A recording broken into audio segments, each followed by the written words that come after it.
Some words weigh more than the silence they break. She felt his pulse beneath her thumb and understood nothing. A year later, she understood everything.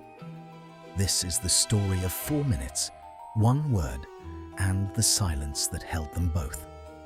We begin.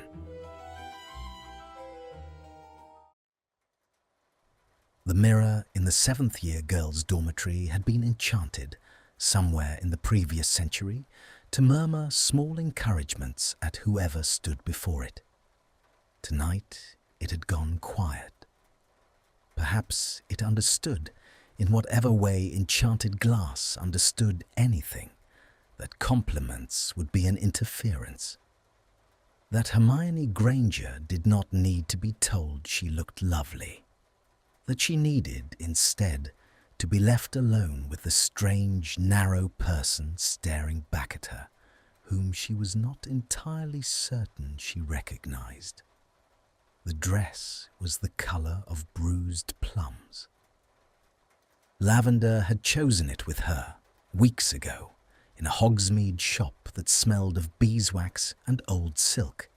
And Lavender had said this one, this exact one, Hermione, because it makes you look like a secret. She had laughed at the time. She was not laughing now. The silk pooled at her ankles with a weight that felt less like fabric and more like water. Each breath pressed against the bodice and was returned to her, measured, as though the dress itself were deciding what she would feel tonight. Outside, somewhere down the spiral stair, someone laughed too loudly. Ginny, probably. A door opened and shut. The castle was full of small sounds that did not belong to it on ordinary evenings. The rustle of taffeta, the clack of a heel against stone, a wand being applied to a stubborn curl with audible exasperation. Hogwarts had been transfigured for one night into something resembling a place where girls dressed for boys, and the unfamiliarity of it sat strangely against the old walls. She lifted her hand to her hair and let it fall again. There was nothing to fix. Parvati had spent 40 minutes pinning it into something that felt soft against her collarbone, and to touch it now would undo the careful illusion. So she stood very still, and her fingers found the small silver clasp at her wrist instead. Ron's gift, sent up an hour ago by Owl with a note in his careful square hand. For tonight, because you deserve something pretty, ah. She turned the clasp once, twice, the metal bit faintly against the thin skin of her inner wrist, and she found, with a kind of detached surprise, that she was glad of the small pain. It was an anchor. It said, "You are here, you are real. The evening will begin and end, and you will be the same person at both ends of it." She was not certain that was true. For most of the year she had not allowed herself to think about graduation. There had been examinations to prepare for, applications to file, a great deal of paperwork at the ministry concerning the legal status of returning 8th years and their academic standing. And Hermione had thrown herself into all of it with the appetite of someone determined to outwork a thought. The thought she was outworking had no name and no clear shape. It surfaced occasionally in small disturbances. A book returned to her favourite alcove with a sprig of dried rosemary tucked between its pages, and no note. A glance held across the great hall a half-second past the polite limit, and broken and not repeated. A figure at the far end of a corridor, who, seeing her, turned and took a different route. And she had stood there afterwards, holding her stack of parchment, and feeling absurdly refused. She had not allowed herself to think about any of it. Tonight, in the silk that weighed like water, the thoughts came uninvited and arranged themselves on the dressing table among her hairpins. "Hermione!" A knock, soft. Ginny's voice through the door. "He's downstairs. He's been downstairs for 10 minutes. He keeps adjusting his tie. It's a bit tragic." "Coming," she said. Her voice sounded normal. That was a relief. She did not look at the mirror again. She gathered the skirt in one hand, the way Parvati had shown her, and she went out. Ron stood at the foot of the dormitory stair in dress robes the colour of a stormy sea, which Molly had chosen, and which suited him better than he believed they did. His hair was combed. His ears were slightly pink. He had a small wildflower in his lapel, picked, she could tell at a glance, from the grounds within the last hour, because there was still a fleck of earth clinging to its stem. He saw her, and his whole face did a complicated thing, a flicker of something like alarm, and then a settling, and then a slow, lopsided smile that asked for nothing. "Blimey," he said. He had been preparing a different word, she thought. He had decided against it. "You look. Yeah, you look." "You too," she said, and meant it. She came down the last step and let him take her hand. His palm was warm and faintly damp and very familiar, and she held it the way one holds the hand of someone known so long that the holding has become a kind of furniture. There was a tenderness in it. There was no tremor. "Harry and Gim are already down," Ron said. "Harry's complaining about the collar, said it's strangling him. He said it 8 times. He always says that. I know. I've started a tally." He paused at the portrait hole, his hand still in hers, and looked at her, properly the way he sometimes did when he forgot to be embarrassed about looking. "Hermione." "Yes?" "I'm glad that it's you. Tonight, I just wanted to say." She squeezed his fingers because she did not have a sentence that would not, in some small dishonest way, betray either him or herself. He seemed to understand. He always seemed to understand the part of her that could be reached. The part that could not be reached, he had stopped trying to follow, somewhere around the spring, with a grace she had not entirely deserved. They went down through the tower together. The torches in the corridor had been replaced for the evening with floating glass globes that gave off a low, honeyed light, and the suits of armour had been polished into a state of unaccustomed dignity. Music was already drifting up from below. Slow strings, something with a waltz at its bones, the sound carrying through stone in the way only music in old castles carried, half heard and half imagined. At the first landing, Hermione's hand tightened very briefly on Ron's arm. She had not meant to do it. He glanced down at her. "All right?" "Fine." She loosened her grip, smiled with effort. "Just the stairs, these shoes." He believed her. Of course he believed her. There was no reason for him not to believe her, because she had not done a single thing all year that would have suggested otherwise. She had not so much as said his name aloud where Ron could hear it. She had said it, once, in her own room, late, alone, into the pillow, to find out what it sounded like in her own voice. The sound had frightened her, and she had not done it again. Across the lake, at the manor, the bedroom curtains had been drawn against an evening that was still bright at the edges. The light that got through was thin and grey, and it laid itself across the trunk at the foot of the bed in a long, pale stripe. The trunk was closed. It had been closed for 3 days. The locks were the old kind, brass, with the Malfoy serpent worked into the catch.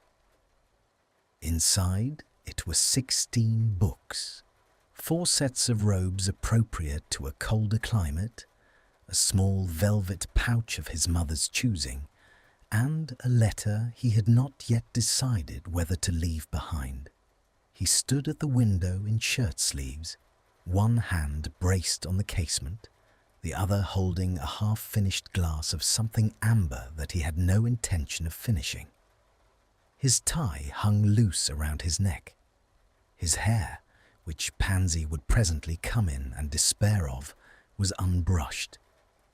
Below him, the topiary hedges threw long shadows across the lawn, and the peacocks his father had once kept were gone, sold, with most of the more decorative things, in the long, quiet year after the trials.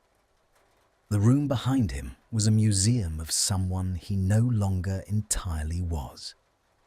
Quidditch trophies he had not earned but had accepted. A photograph of himself at 13, smirking with the practiced cruelty of a boy who had been told that cruelty was a form of distinction.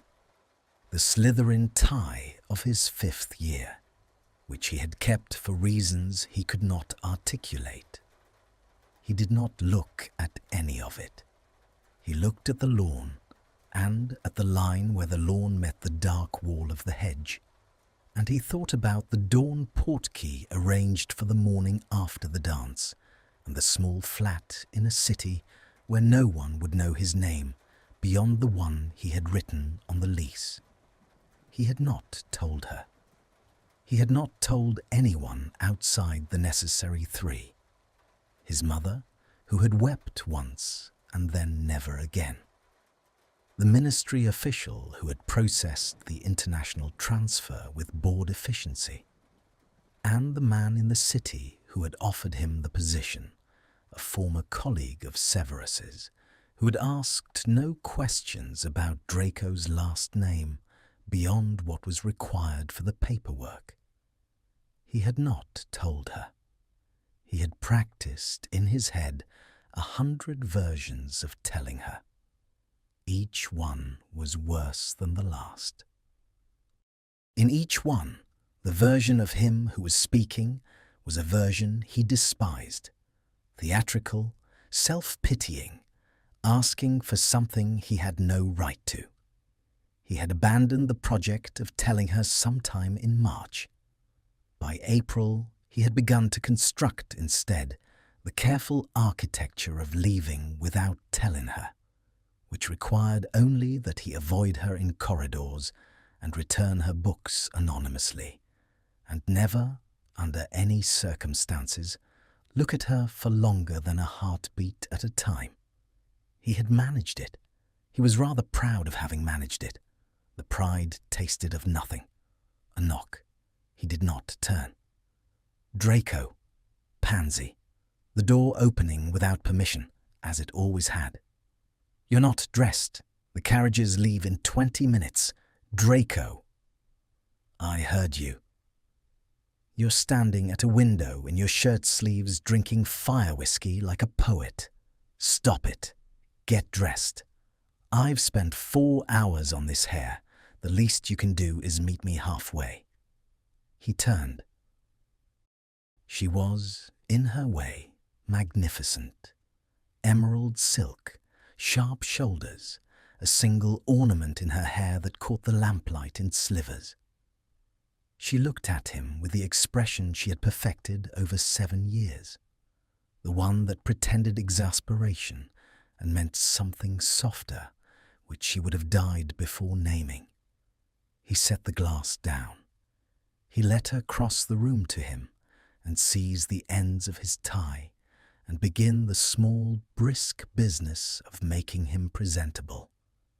"You look like you're going to a funeral," she said, into his collarbone, working the silk into a knot. Whose?" He did not answer. Her hands stilled briefly against his chest. She knew him, Pansy, better than he liked. She did not press. She finished the knot, tightened it with a small final tug and stepped back to look at her work. "There," she said. "Now you only look like you're going to someone else's funeral. It's an improvement."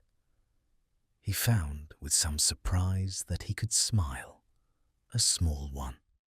The kind one offered to old accomplices. "Thank you, Pansy. Don't thank me." Her voice had gone for an instant very quiet. "Just try, tonight.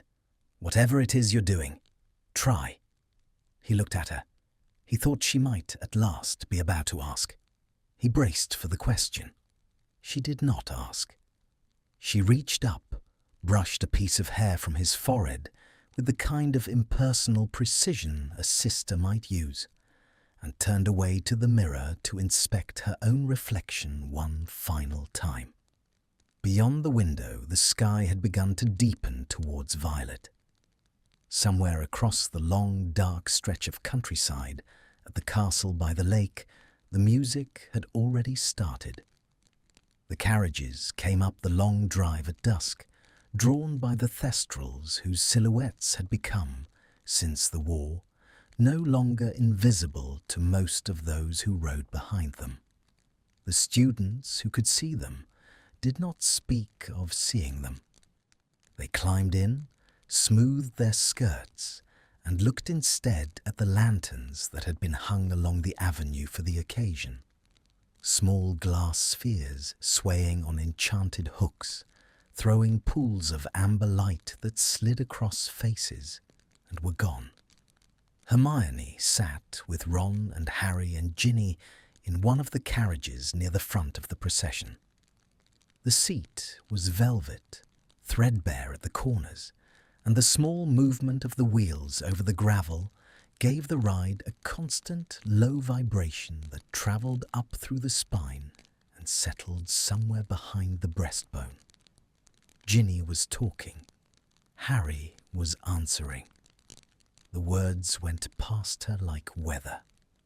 She watched the lanterns and thought with a quiet that surprised her that she had ridden this drive 100 times and would never ride it again, and the thought did not produce the grief she had expected. It produced, instead, a feeling closer to standing at the edge of cold water. "You've gone very quiet," Ginny said. "I'm thinking." "On prom night, Hermione. I can't help it. You can. You absolutely can. You just choose not to." Ginny leaned forward and tapped her on the knee, gently, the way one might tap a window to wake someone inside. "Tonight you are not allowed to think. You are allowed to dance, eat, drink whatever Seamus has smuggled in. And yes, he has smuggled in something. I've seen the bottle. And you are allowed to be 18 for 4 hours. Then tomorrow you may resume being 40. I am not 40. You are sometimes 90. Ron snorted into his collar. Hermione found she was smiling. A real one, brief, the kind that surprises the face that wears it. Ginny sat back, satisfied, and the carriage rolled on. At the castle steps, the great doors stood open. Light spilled out in a long, warm rectangle across the flagstones, and music with it, closer now, distinguishable, a small ensemble of strings somewhere in the hall already at work on the kind of piece that asked the bones to remember how to move. Hermione stepped down, took Ron's offered arm, and walked up into the light. The great hall had been undone and remade. The 4 long tables were gone. The ceiling, always the ceiling, showed not the sky above the castle, but a different one entirely. A slow drift of stars over a body of dark water, as though one were looking at a lake at midnight, with each constellation reflected and trembling.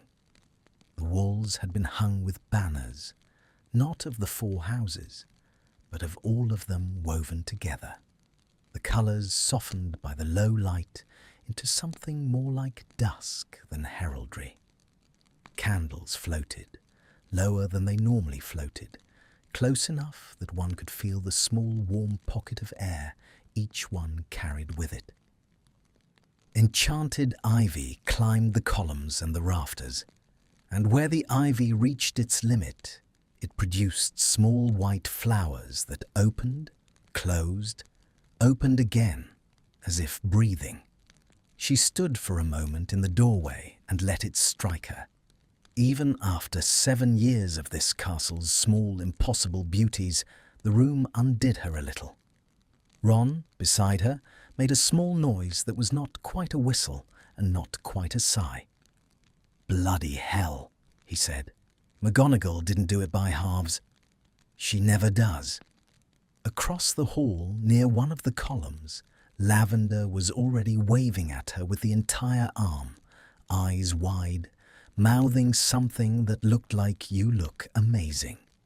Beside Lavender, Parvati was inspecting Hermione's hair from 20 feet away, with the focus of an artist evaluating her own work and apparently finding it satisfactory. Hermione raised a hand in greeting. The dress moved against her ankles. The music shifted into something a little slower. They had not yet entered properly.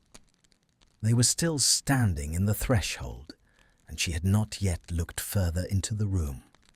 And she knew, with the particular knowledge that exists in the body before it exists anywhere else, that the moment she stepped fully inside, she would have to look. Not because she meant to, because her eyes would, the way water finds the lowest part of a basin and settles there. She stepped inside. She did not look immediately. She gave herself the small dignity of waiting. She let Ron lead her to where Harry and Ginny had drifted, accepted a glass of something cold and faintly fizzing from a tray that floated past at elbow height, exchanged greetings with Neville and a much-changed Luna, complimented Padma on a necklace, all of it the small currency of a social evening she was capable of spending fluently. And then, when she had earned it, when she could not be accused even by herself of having looked too soon, she let her eyes move. He was standing near the far wall, in the long shadow of one of the columns, with Pansy at his elbow and a glass in his hand that he was not drinking from. His dress robes were the dark, almost black grey of a winter sky before snow. His hair was unstyled in the deliberate way that took longer than styling. He was listening to Blaise Zabini say something, head tilted very slightly, the polite small smile of someone who had perfected, over a great many years, the art of appearing to attend. He looked up. It was nothing. It was the smallest possible event. His eyes moved across the room in the natural sweep of a man checking a room for nothing in particular, and they touched her, and they did not move on. Not at once. For perhaps a second, perhaps two, his gaze stayed where it had landed, and she felt the small hot point of it, like a finger pressed against the inside of her ribs. Then he looked away, smoothly, without drama, as though he had not done it. He returned his attention to Blaise, and Blaise had not noticed anything, and Pansy had not noticed anything. And across the hall, Ron was laughing at something Harry had said, and had not noticed anything either. And Hermione stood with a glass of something cold in her hand, and felt her pulse arrange itself into a rhythm she did not recognize. "Stop it," she told herself. "Stop it now. This is the night you do not do this." She drank from her glass. The bubbles bit at the roof of her mouth. Granger. Theo Knott had drifted up to her elbow, almost apologetic, the way Theo did most things since the trials. "If you wouldn't mind, I owe you a dance from 5th year. I never paid up. I'd rather not graduate in debt." "Theo," You don't owe me anything. I do. The Slug Club. You sat with me when no one would. I owe you a dance, and I rather think I owe you several other things I won't mention because we are at a party. He held out his hand. It was not a flirtation. There was nothing in it but the small grave courtesy he had cultivated since his father's name had been stripped from the family vault. Please. She looked at Ron. Ron, who had been engineered by his mother to find this exact kind of moment unthreatening, waved her on with the back of his hand and resumed an argument with Harry about Quidditch. "All right," Hermione said. "One dance." Theo led her out onto the floor. The music was a waltz, slow enough to forgive an indifferent dancer, and Theo was a competent if uninspired one. He held her at a perfectly proper distance. He did not speak for the first half of the dance, and then he said, looking somewhere over her shoulder, "He's been watching you." She did not stiffen. She was rather proud of not stiffening. "I beg your pardon?" "Draco." Theo's voice was very quiet, very even, the voice of a man passing a note. "He's been watching you, since you came in. He thinks he hasn't. He thinks he's been very subtle." "He is not, as it happens, very subtle." "Theo, I'm not asking anything of you, Granger. I'm telling you because I think you ought to know. I would want to know if I were you." A pause. The waltz turned them. "He's leaving, you understand. After tonight. Did you know?" She missed a step. Theo, with great kindness, pretended not to notice and adjusted them back into time. "Leaving?" "Abroad. Tomorrow, I think. He hasn't told me directly. He hasn't told anyone directly. But I share a wall with him, and I have ears, and a trunk was packed 3 days ago and has not been unpacked." Theo's eyes flicked very briefly towards the far column and away again. "I don't know what's between you. Probably nothing. Probably I've imagined the entire thing. But I thought, well, I thought." The music was ending.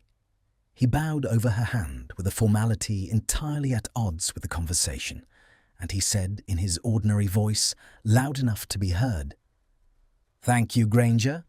Debt paid." He left her at the edge of the floor. She stood for a moment with the dress moving very slightly around her ankles, and the cold glass forgotten on a table somewhere, and the music starting up again behind her, and she did not look towards the far column. She did not allow herself to. She walked with great care back to where Ron stood, and she put her hand through his arm, and she smiled at whatever he was saying with a brightness that she could feel was wrong, but which he, dear and unsuspecting, accepted. Leaving. The word sat in her mouth like a small stone. He had registered, of course, every second of the dance with Not. He had registered it the way one registers a hairline crack in something one has been holding very carefully. He had not turned to watch. He had kept his eyes on Blaise and his polite, attentive face arranged, and inwardly he had counted the seconds of the waltz, and inwardly he had assured himself that Theodore Nott was harmless, was a friend, was a person who would not. Theo had said something to her. Draco had seen the moment of it in the corner of his vision, the small, almost imperceptible falter in her step. He set his glass down on the nearest surface. He had not drunk from it. He did not want it. Pansy, beside him, was telling a story about her godmother's hat, and he laughed at the right point, because he had been laughing at Pansy's stories at the right point for 14 years, and the mechanism was automatic. Across the hall, Granger was back at Weasley's elbow, smiling at something the Weasley girl had said, and she had not looked at him once since the first moment in the doorway. Good, he thought. Let it stay that way. Let the entire evening pass in exactly this manner. 3 more hours. You can manage 3 more hours. He had not, in the careful architecture of his leaving, accounted for not. He had accounted for many things. He had not accounted for the possibility that someone else had been watching all year the small things he had done his best to make unwatchable. The music turned. A new piece. He recognized it dimly from his mother's parlour, something his grandmother had liked. It was the kind of music that asked the room to soften. The candles dimmed by a hair on cue, and the floor filled with couples. "Dance with me," Pansy said. It was not a question. She had already taken his hand. He let her draw him out. He let his hand settle at her waist in the place where it was expected. He moved them through the figures with the trained ease of 7 years of pure-blood instruction, and Pansy looked up at him with the small, triumphant face of a woman who had successfully extracted her companion from a column. And over her shoulder, he saw, at last, what he had been not watching for. Granger was dancing with Weasley. Weasley's hand was at the small of her back. Weasley's chin was nearly resting on the top of her head. Weasley was saying something into her hair that was making her laugh. The small, private laugh that meant nothing serious had been said. The laugh of long companionship. Draco's hand at Pansy's waist tightened, very slightly. Pansy, who missed nothing, looked up at him. He smoothed his face. He smiled at her, the practiced smile. "Sorry," he said. "Stepped on my own foot." "You haven't stepped on anyone's foot since you were 9, Pansy said. "Try again." But she did not press. She let him turn her and turn her again, and the music moved around them in its slow, formal pattern, and over her shoulder, in the long, warm distance of the hall, Granger laughed once more at something Weasley had murmured, and Draco, who had counted every minute of this evening for 3 days, felt the count very faintly begin to slip. The first hour of the evening passed in the slow, ceremonial way that such evenings did. The music moved through its planned progression. A waltz, a slower piece that asked very little of the dancers, then something with a faint country lilt that Professor Flitwick was rumoured to have chosen personally, and which set the older students laughing as they remembered their first-year attempts at it. Trays drifted at elbow height, offering small cold things on silver, and the candles overhead continued their patient drift, lowering by a fraction each quarter hour, as if the room itself were tilting its head closer to listen. Hermione danced with Ron a second time, then with Harry, who steered her with the apologetic care of a man who had been taught to dance by his wife and was determined to honour the lessons. She danced with Neville, who had grown into his height and his hands at last, and who led her with a quiet competence that would have surprised the boy she had met at 11. She danced with Seamus briefly and laughed at something he said that she would not have laughed at sober, and accepted with a raised eyebrow the small flask he offered her, and did not drink from it. She did not look at the far side of the hall. She had made a private rule about it, somewhere between the second dance and the third, and she was keeping it with the discipline of a woman who had kept much harder rules for much longer reasons. If her gaze drifted by accident, and it did twice, she returned it firmly to the nearest face. The discipline cost her something. She could feel the cost in the small ache behind her eyes, the same ache she got when reading in poor light. She drank water. She smiled at the people she was meant to be smiling at. The evening continued. Near the end of the first hour, she found herself at the long table near the windows, where the punch bowl had been set out on a length of dark green cloth. She had come for water. Lavender, who had been refilling her own glass with great enthusiasm, abandoned her at the bowl with a kiss to the cheek and a whispered, "Don't disappear on me." You and Hermione was, for the first time that evening, alone. She ladled the punch carefully. The bowl had been enchanted to keep itself cold, and a thin haze of vapour rose from the surface and curled briefly around her wrist before dissolving. She lifted the glass. She drank. The punch tasted of pomegranate and something colder and older that she could not name. Granger. She did not turn her head. She had known, in the small, unconsulted part of herself, that he would come to the punch table eventually. The far end of the hall and the near end of the hall were not, after all, separate countries. She had simply not allowed herself to know that she had known it. He stood at her left elbow, perhaps a hand's breadth further away than was strictly necessary. He did not reach for the ladle. He had no glass. He had come transparently for nothing. "Malfoy," she said. Her voice was even. She was grateful to her voice. "The punch. What about it?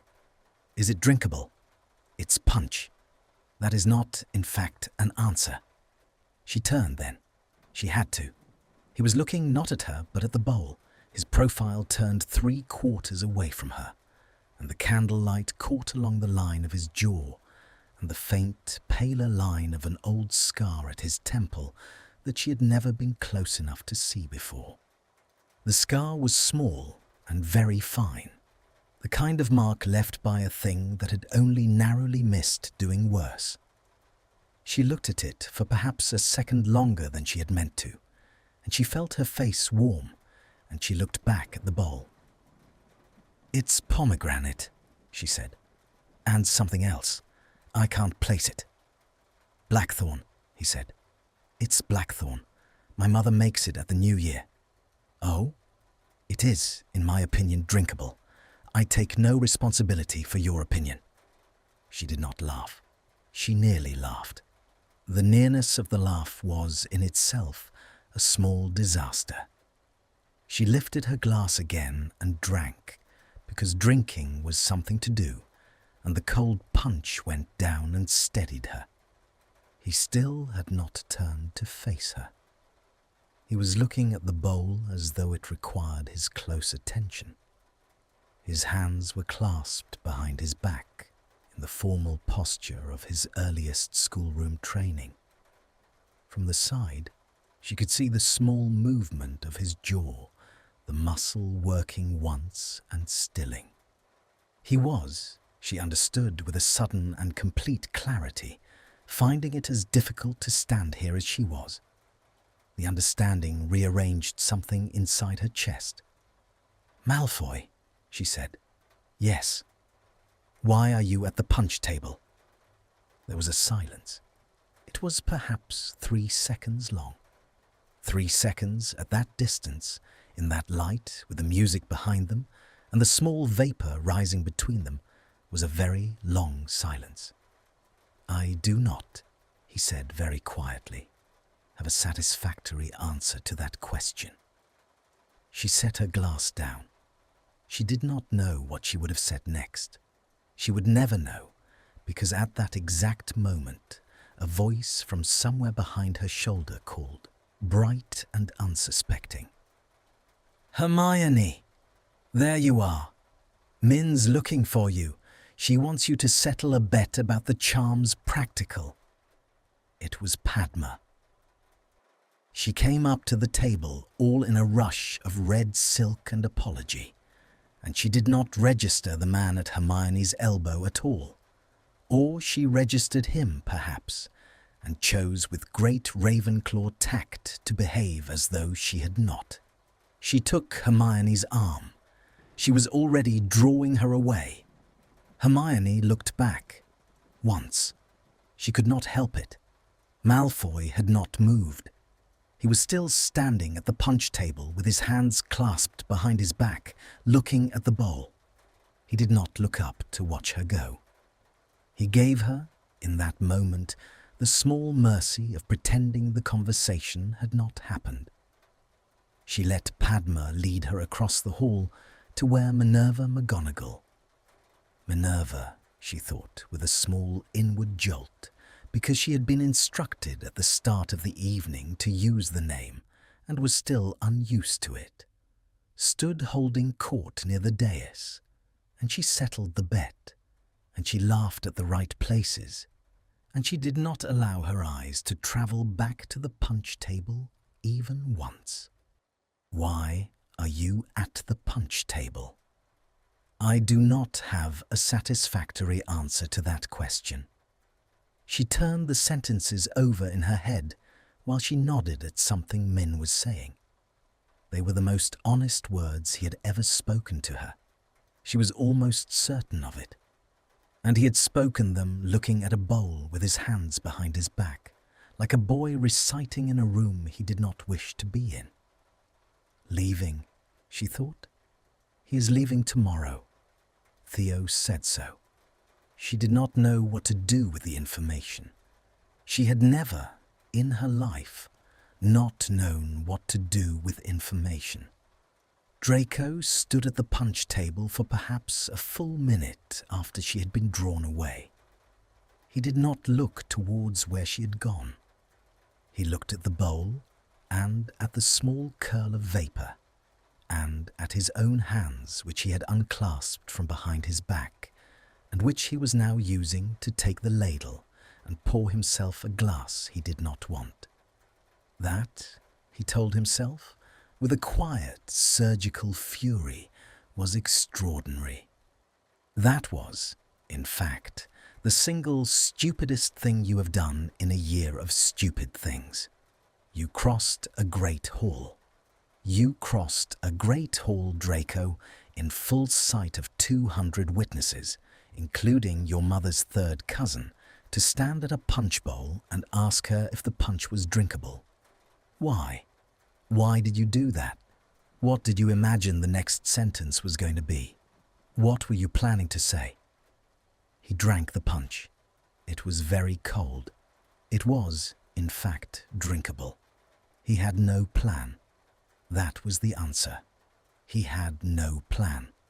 He had stood with Pansy through 3 dances and watched, in the corner of his eye, every movement of the dark plum dress through the room. And at some point in the 3rd dance, his body had decided to walk to the punch table without consulting him, and his mouth had decided to say her name without consulting him. And he had stood there, asking about punch like a man with a head injury. 3 more hours, he had said to himself at the beginning of the evening. He had now to revise. It was nearer to 2.5. He could manage 2.5 hours. He had managed worse for longer reasons. But the dance was coming. He had not let himself think of it directly.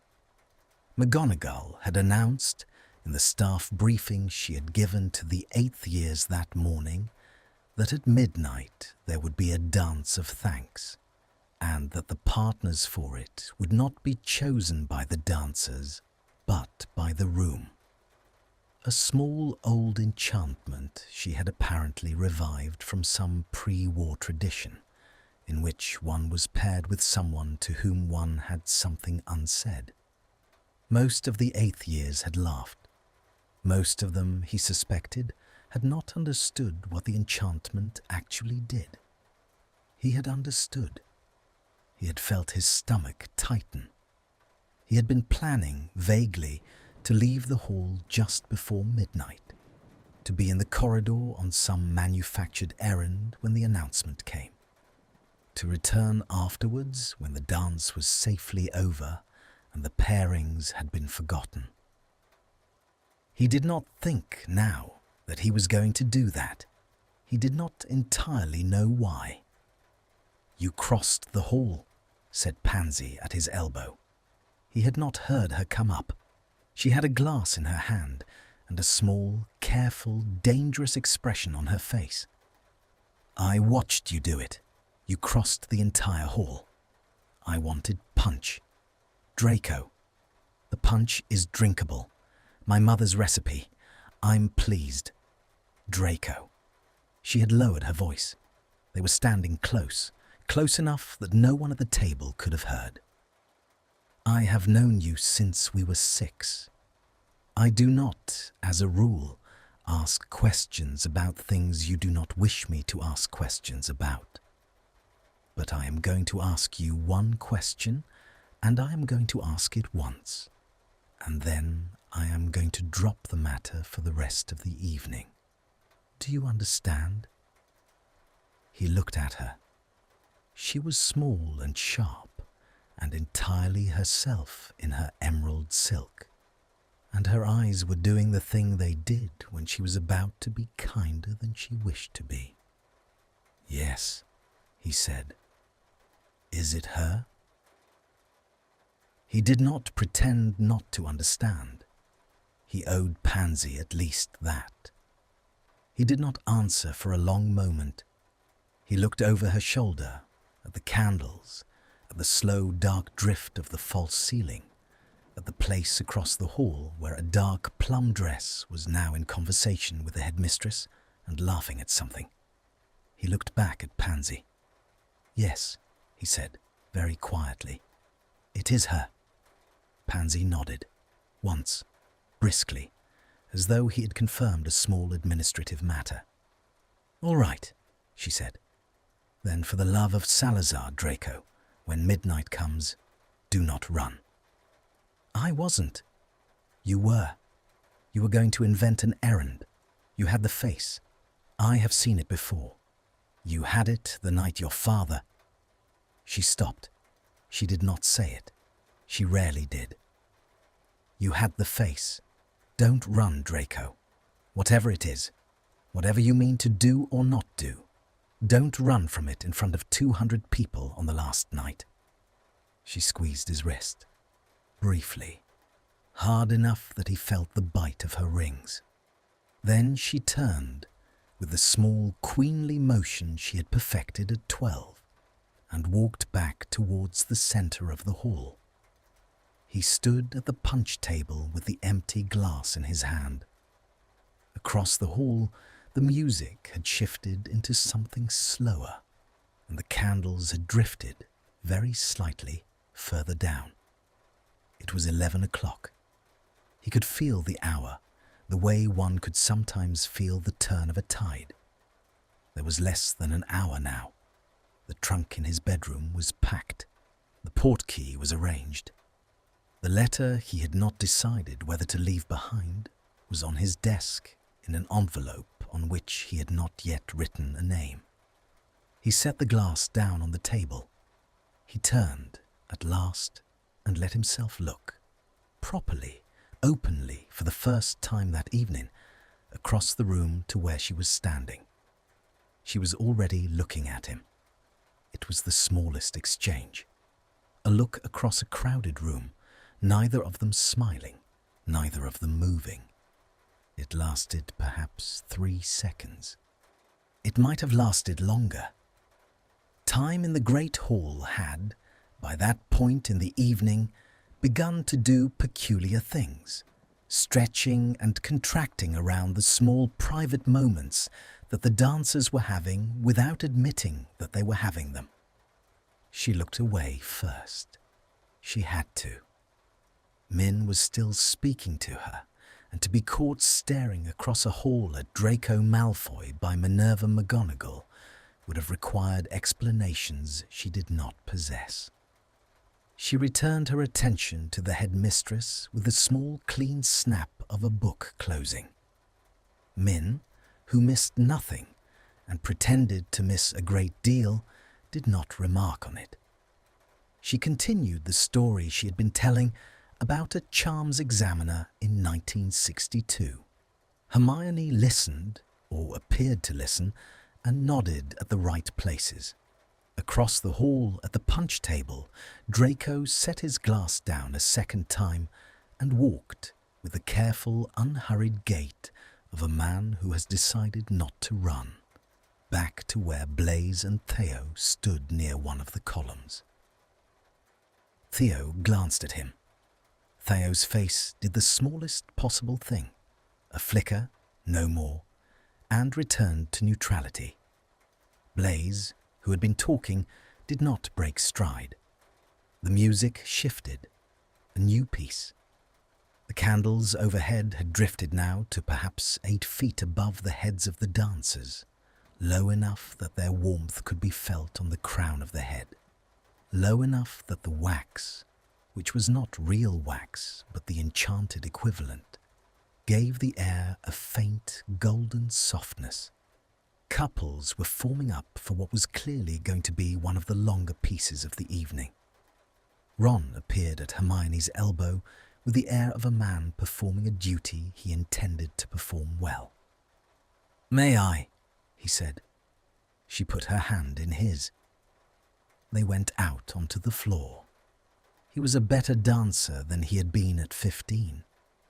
Molly had seen to that the summer after the war, with a grim determination that had startled all of her children.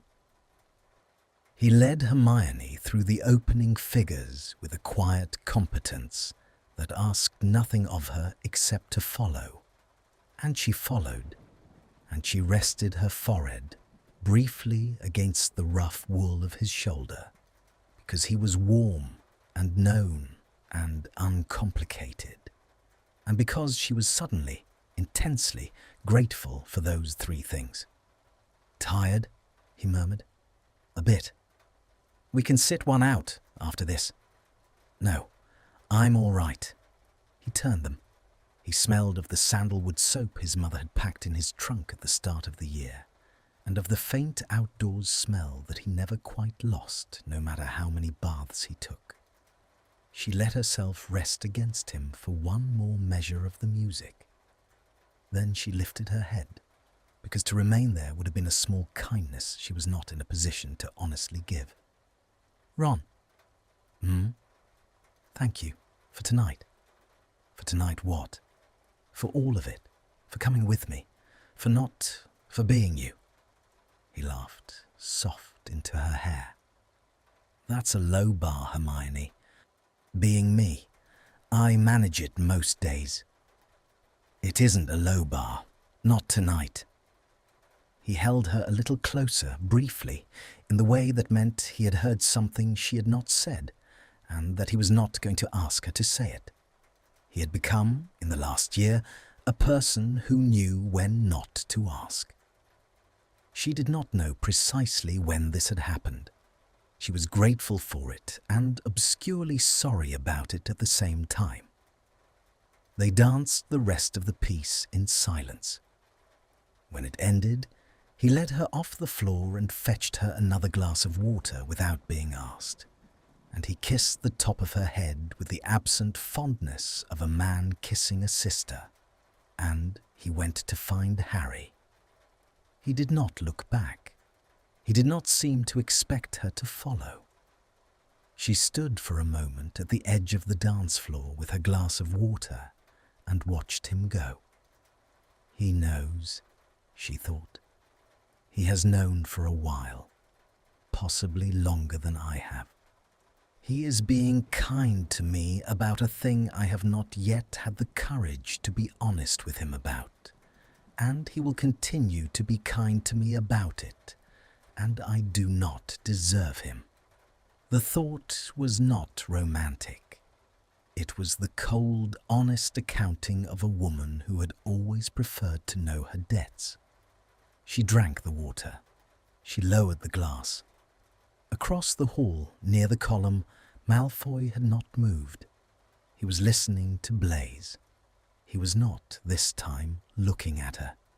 He had, she understood, given her her privacy with Ron, the way he had given her her privacy at the punch table, by the small discipline of not watching. The candles drifted lower. The music continued. At 1:45, the doors at the side of the hall opened, and Minerva McGonagall came in. She had changed since the start of the evening into robes the colour of new heather, and she carried no wand visible at her belt, only the small black ribbon at her throat that meant ceremony. She crossed to the dais. The musicians, seeing her, brought the current piece to a graceful close. The conversation in the hall did not stop all at once. It thinned in a slow ripple from the front of the room to the back, as the students nearest the dais saw her and fell silent, and the silence spread outwards. By the time she lifted her hand, the room was quiet enough that one could hear faintly the wind moving against the high windows. "Good evening," she said. Her voice carried as it had always carried, without amplification. "I will not detain you long. I have, as you know, a fondness for short speeches and for letting young people get back to their dancing." A small, affectionate laugh moved through the hall. "In 1/4 hour," she said, "it will be midnight. At midnight, I would like, with your permission, to revive a tradition of this castle that has fallen out of use in my own lifetime, and which I have been reminded of late by certain events of the last several years. It is called, in the old books, the Dance of Thanks. It is very simple. At the stroke of midnight, the floor will rearrange you. You will not choose your partner. The hall will choose for you. You will be matched with one person, only one, to whom you have something unsaid. It may be a thanks. It may be a regret. It may be a thing you have never spoken aloud. The dance itself lasts 4 minutes. During those 4 minutes, you will not speak. You will say what you have to say without words. At the end of the dance, if you wish, you may say one thing aloud to your partner, one thing only. Then you will part." A small, uneasy murmur moved through the room. She raised her hand again. The murmur subsided. "I assure you," she said more gently, "that the enchantment is benign, and that the pairings, while sometimes surprising, are never cruel. I have seen this dance performed once, when I was a girl. I remember it still. I would like you to have it on your last night as my gift." She inclined her head. She stepped down from the dais. The conversation did not resume at its previous volume. It came back in a lowered, conspiratorial register, students bending their heads to one another, asking, "Did you know about this? Did she tell you about this? Who do you think you'll get?" Hermione stood very still at the edge of the floor with her empty water glass in her hand, and her pulse arranging itself again into the rhythm she did not recognize. "One person to whom you have something unsaid." She thought, with a kind of distant clarity, that the hall was about to do to her what she had spent a year refusing to do to herself. She turned, very slowly, and let her eyes travel to the column on the far side of the room. He was looking at her. He was not pretending not to this time.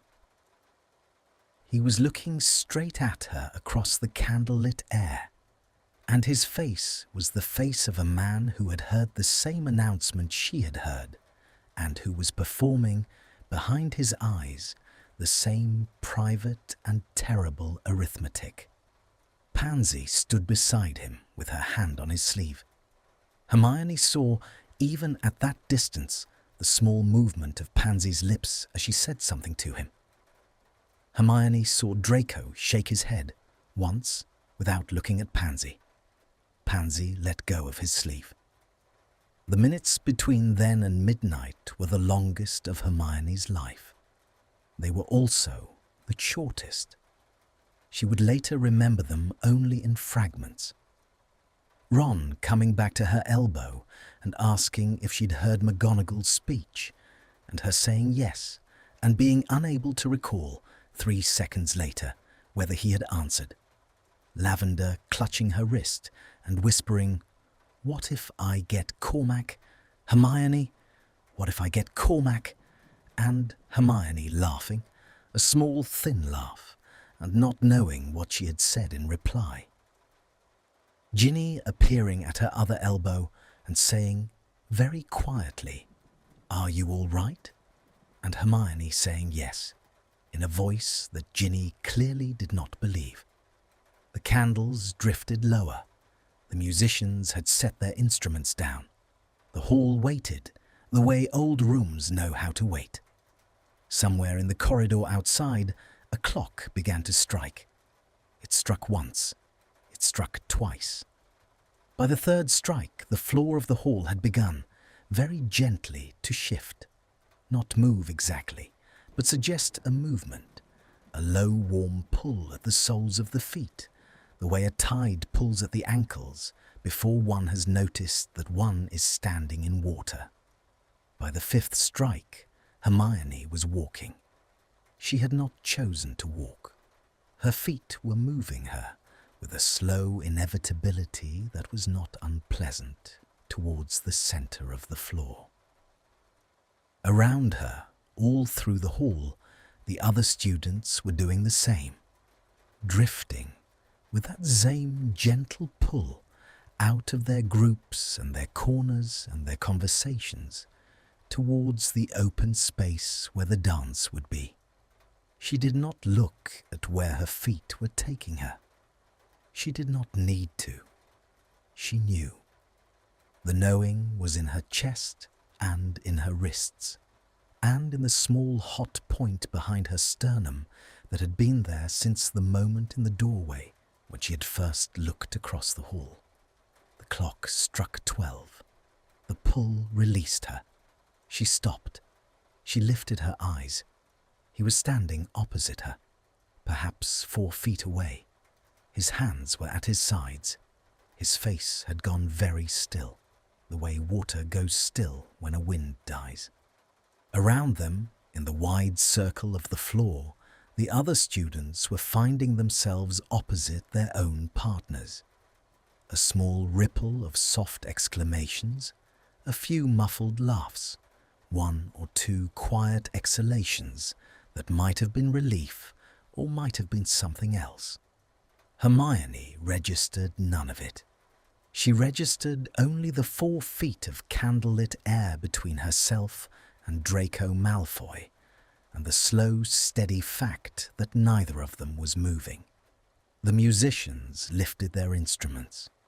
The first note was a single sustained string, low, the kind of note that one felt in the bones before one heard it as a sound. Draco lifted his hand. He did it slowly. He did it the way one does a thing one has been refusing to do for a long time and has at last given up refusing. His palm turned upwards. It was a question.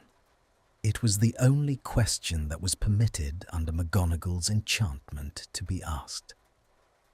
Hermione looked at his hand. She looked at his face. The candlelight caught along the fine, pale line of the scar at his temple, and along the line of his jaw, and at the dark grey of his lashes. And she thought, with the strange, detached clarity of a woman watching herself from a small distance, I have spent the entire year not looking at him, and I am about to spend 4 minutes doing nothing else. She lifted her hand. She set it in his. His fingers closed around hers. They were cool and dry and unsteady. The unsteadiness was so small that she only felt it because their palms were touching. A faint, controlled tremor in the bones of his hand, the kind that ran through a person who was holding something they had been told not to hold and had decided for 4 minutes to hold anyway. His other hand came to rest at her waist. The silk of her dress was thin under his palm. She felt the warmth of him through it as a single broad point of pressure low on her side, and she felt the small adjustment of his fingers as he settled them, and she felt, distantly, with the same odd detachment, that her own free hand had risen to rest on his shoulder without her telling it to. The second note began. The string sustained, and a second string joined it, and beneath them, both a slow, soft pulse from somewhere lower in the ensemble, the kind of rhythm that did not so much instruct the dancers as remind them that they had always known how to move. He took a step. She took a step. They began. The first measure was the hardest. The body remembered the figures of the dance.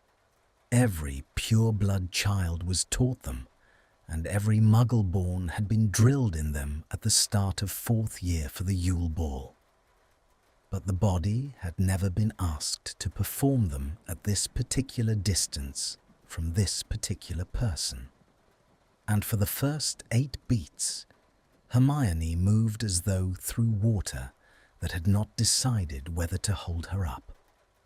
Then his hand at her waist tightened, very slightly, in the small steadying gesture of a partner correcting the timing, and her feet found the rhythm, and they were dancing.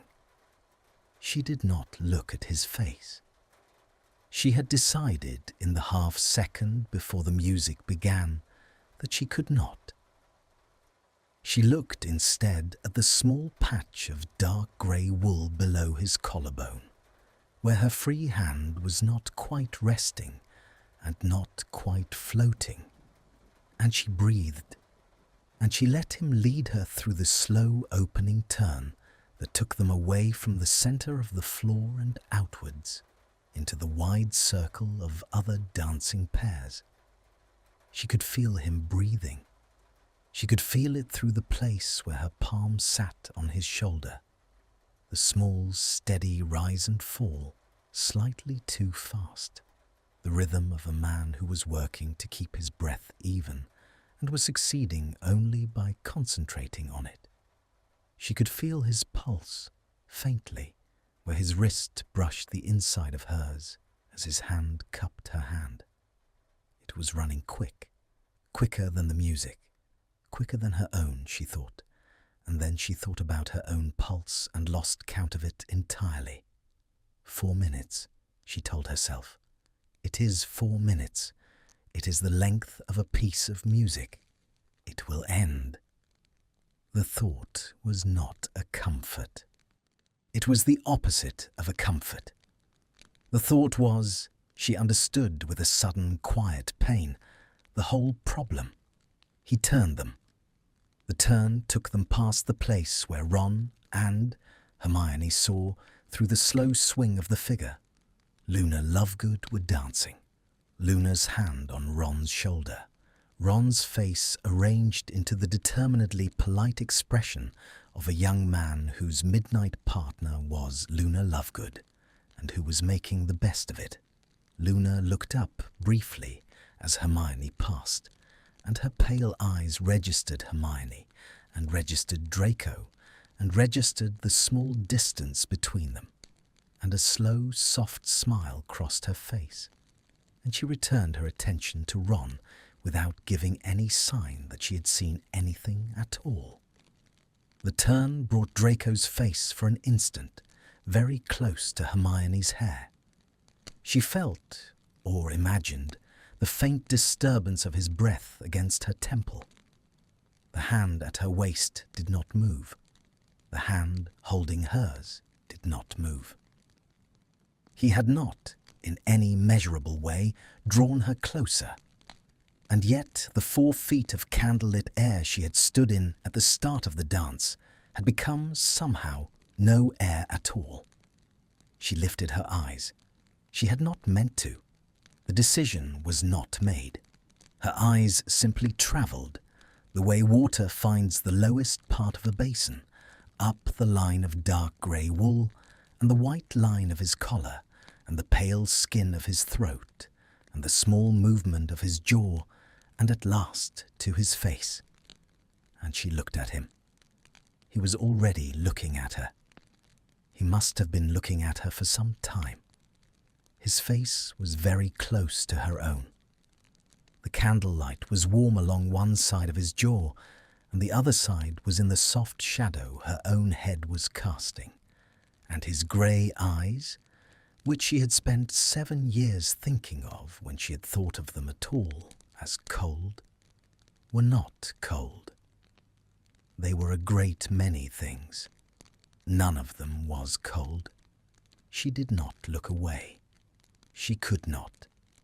The dance, in its slow, patient figures, had quietly become only the small held space of his face 4 inches from hers, and the music had become only the slow, soft pulse beneath the strings, and the great hall had become only a darker outer ring around the 2 of them, and she had, somewhere in the last measure, stopped breathing and not noticed. He breathed in.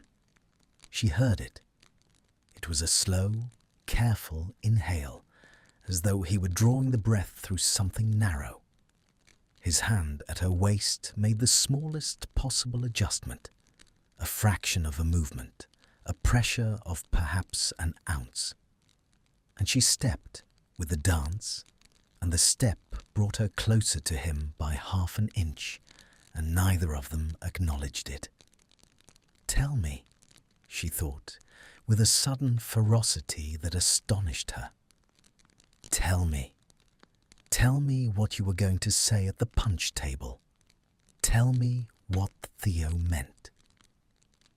Tell me why you returned the book with the rosemary in it, and why you turned around in the corridor, and why you have spent a year not looking at me when I have spent a year not looking at you. Tell me. We have 4 minutes. 3. Tell me." She could not tell him she was thinking it. McGonagall's enchantment forbade words. She did not need to. He was looking at her with a kind of attention that had no need of language. His grey eyes moved very slightly, from her own eyes to her mouth and back again, and the small muscle in his jaw worked once, and his hand at her waist, she felt it through the silk, went briefly, very gently tighter, in the way that a hand tightens when the body it is holding is the only steady thing in a room that has begun to tilt. She turned her wrist very slowly inside his palm until her fingers could close properly around his. They had been holding hands in the formal way of the dance, palm to palm, fingers loose. She closed her fingers. She let her thumb rest against the side of his wrist. She felt his pulse there, against the pad of her thumb, and she felt the small leap of it as she touched him, and then the slow, forcible settling as he refused to let his pulse betray him further.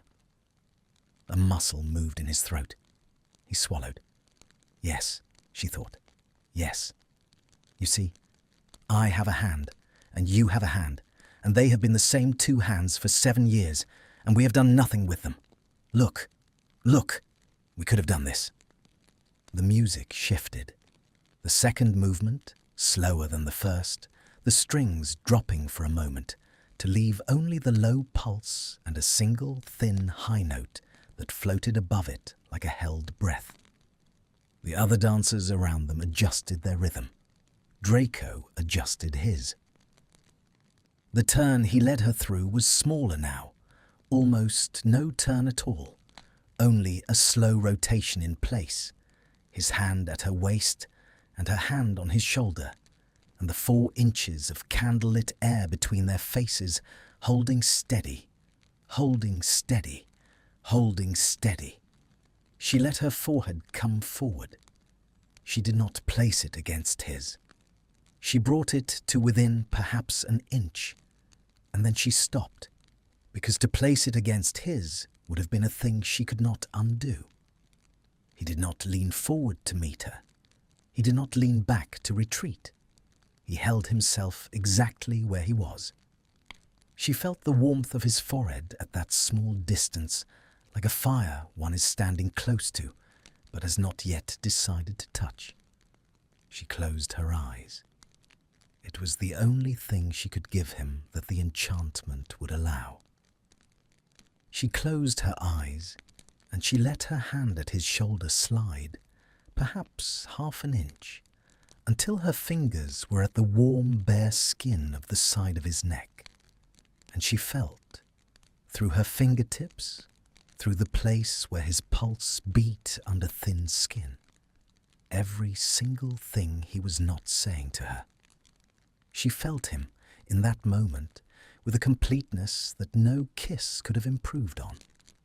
She felt the small, steady fight in him, the years-long internal correspondence between the boy he had been taught to be and the man he had decided, in some private night, to try to become.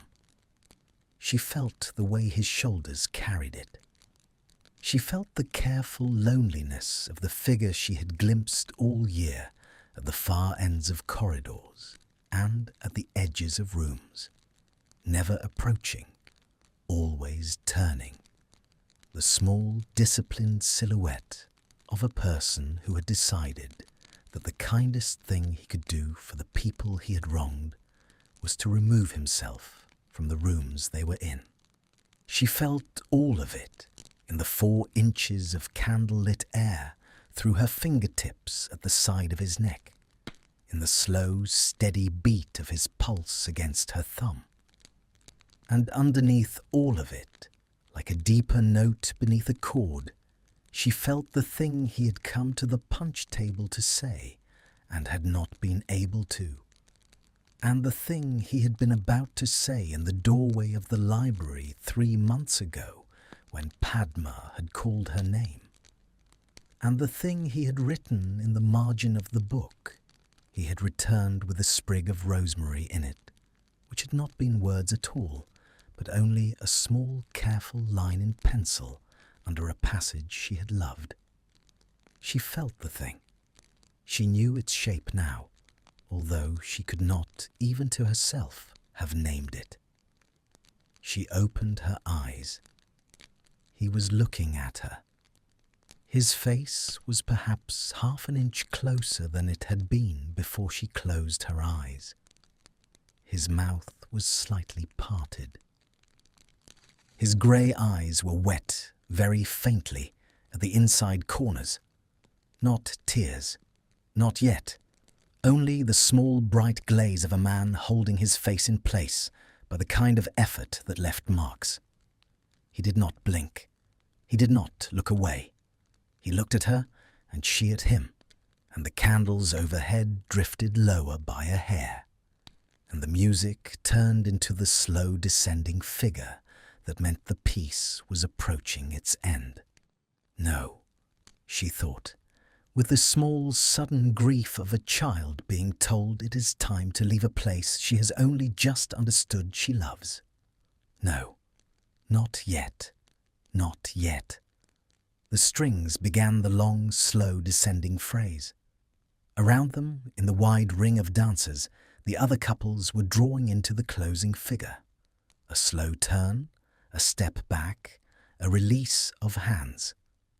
Hermione felt Draco's hand at her waist begin with great unwillingness to loosen its hold. She felt his fingers around hers, prepare to let go. She did not let go of him. She held on for an extra half-beat, longer than the dance allowed, and he, she felt it, held on too, an answering half-beat past the music, before at last the discipline of the figure pulled their hands apart. He stepped back. She stepped back. The 4 feet of candlelit air opened up again between them. It felt now like a country. The music ended.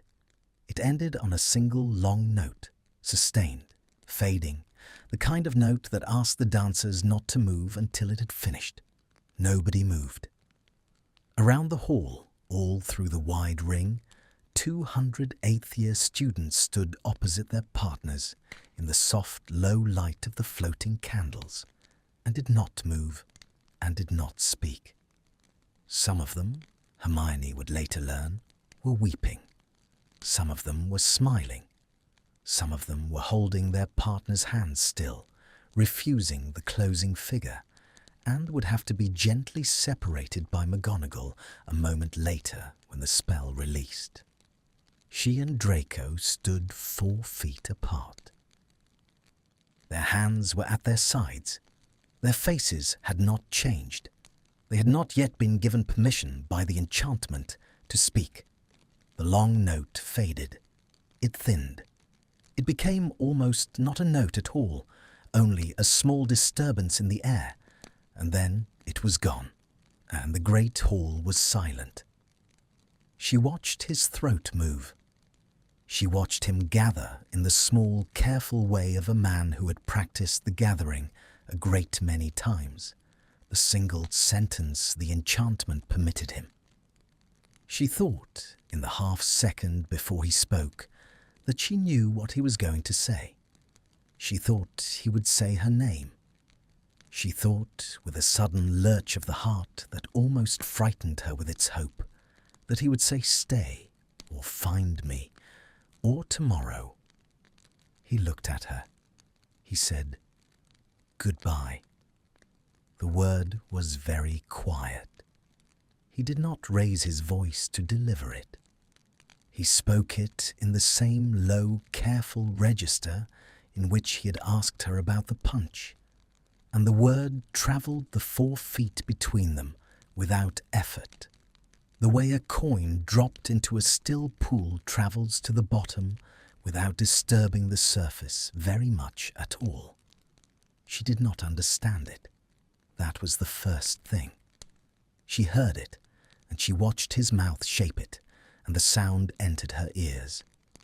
But her mind, her quick mind, her famously quick mind, the mind that had outpaced every examination it had ever been set, refused, for perhaps a full second, to attach a meaning to it. The word arrived in her hearing as a foreign word, as a word in a language she had not yet learned. Then the meaning settled. It came down in her like sediment in a glass of water that has been left to stand. Goodbye. She looked at his face. She was, she realized, waiting for the rest of the sentence. She was waiting for goodbye for now, or goodbye, see you in the morning, or goodbye. The dance was... The sentence did not continue. He had said the one word that the enchantment allowed him to say, and he had chosen that word, and the choosing of it had been a complete act. And now he was standing 4 feet away from her in the candlelight, and he was waiting, with the small, dreadful patience of a man who has delivered the message he came to deliver, for her to register that he had delivered it. Her lips parted. She did not speak. McGonagall's enchantment forbade a second word from either of them. She had said only the one would be allowed. Hermione had not, at the time, understood why the limit existed. She understood now. She understood that to be permitted a second word would have been to be permitted a quarrel, an argument, a plea, and that the dance of thanks had not been designed to allow any of those things. It had been designed only to allow the one true sentence that the dancer most needed to give. Draco had given his. She was, by the rules of the enchantment, finished. She did not know what her face was doing. She knew only that the small bright glaze at the inside corners of his eyes had become, briefly, something more, a single bright line, and that he had blinked it away before it could fall, and that his mouth had set itself, and that he was stepping back from her now, one slow step and then another, and the 4 feet of candlelit air had become 5 and 6. Around them, in the wide ring of dancers, partners were turning to one another and beginning, in low voices, the small exchanges the enchantment had at last released. Lavender, somewhere behind Hermione's left shoulder, was laughing in a wet, broken way. The laugh of a girl who had just been thanked for something she had not known she had given. A boy was crying, openly, in the soft, public way of a boy who had just spoken to someone he had loved, without knowing he loved them. A girl from Ravenclaw was holding both hands of her partner and shaking her head over and over. No, no, no, but smiling. The hall, which had been silent through the long fading note, was filling now with the small low sounds of 200 students saying things they had not been able to say before midnight. Draco was no longer in front of her. She had not seen him turn. She had blinked, perhaps. She had blinked, and he had turned and walked. With the disciplined, unhurried walk she had watched all year at the far ends of corridors, towards the side doors of the great hall. His pale head moved through the soft golden light. He did not look back. He did not stop. He reached the doors. He passed through them. The doors closed behind him with the soft, heavy sound of old oak settling into its frame. She stood in the middle of the dance floor in her plum silk dress, with her hand still slightly lifted, as though it had not yet been told that it had nothing to hold. "Hermione!" Ron's voice. Close. She did not turn. "Hermione! Are you... Hermione, look at me." She turned, slowly. The hall went past her vision in a slow blur of warm colour and floating candle. Ron's face arrived in front of her. He had Luna's hand still at his elbow. He must have left her where she stood and crossed to Hermione without thinking. His freckles were very dark against the pallor of his face. He had seen, she realized. He had seen the dance. He had seen the word at the end of it. He had seen, perhaps, the thing she had not been able to keep out of her own face. "I'm all right," she heard herself say. "You're not?" "I am. I will be. I just need a moment." "Hermione." "Ron." Her own voice was strange to her, very level, very calm, the voice of a woman administering an examination. "I just need a moment. Please, I'll come and find you. I promise." He looked at her. His mouth opened. He closed it. He did not, as he had not all year, ask the question that another man might have asked. He nodded once and stepped back and let her go. She walked off the dance floor. Her feet carried her. She did not know where they were carrying her until she was through the small side door near the staff dais and into the corridor beyond. And the corridor was cool and dim, and the music of the hall was suddenly muffled behind the heavy door. And she leaned her back against the cold stone of the wall and let her head fall back against it and closed her eyes. She did not cry. She was, in some clinical removed part of herself, surprised by this. The dress moved very faintly around her ankles in the small draught of the corridor. Her hands hung at her sides. Her chest rose and fell with the slow, careful breaths of a person doing the thing one does when the body has had a shock. Counting, in, hold, out, goodbye. She opened her eyes. The corridor was empty. The corridor he had walked through 3 minutes ago was empty. She did not run after him.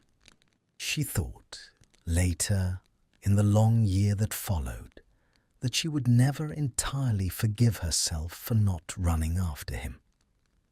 She thought, at the time, in the small, clear administrative voice that had taken over the inside of her head, that to run after a man who had said goodbye to her in front of 200 witnesses would be to make a scene, to embarrass him, to embarrass herself, to demand of him an explanation he had clearly decided not to give.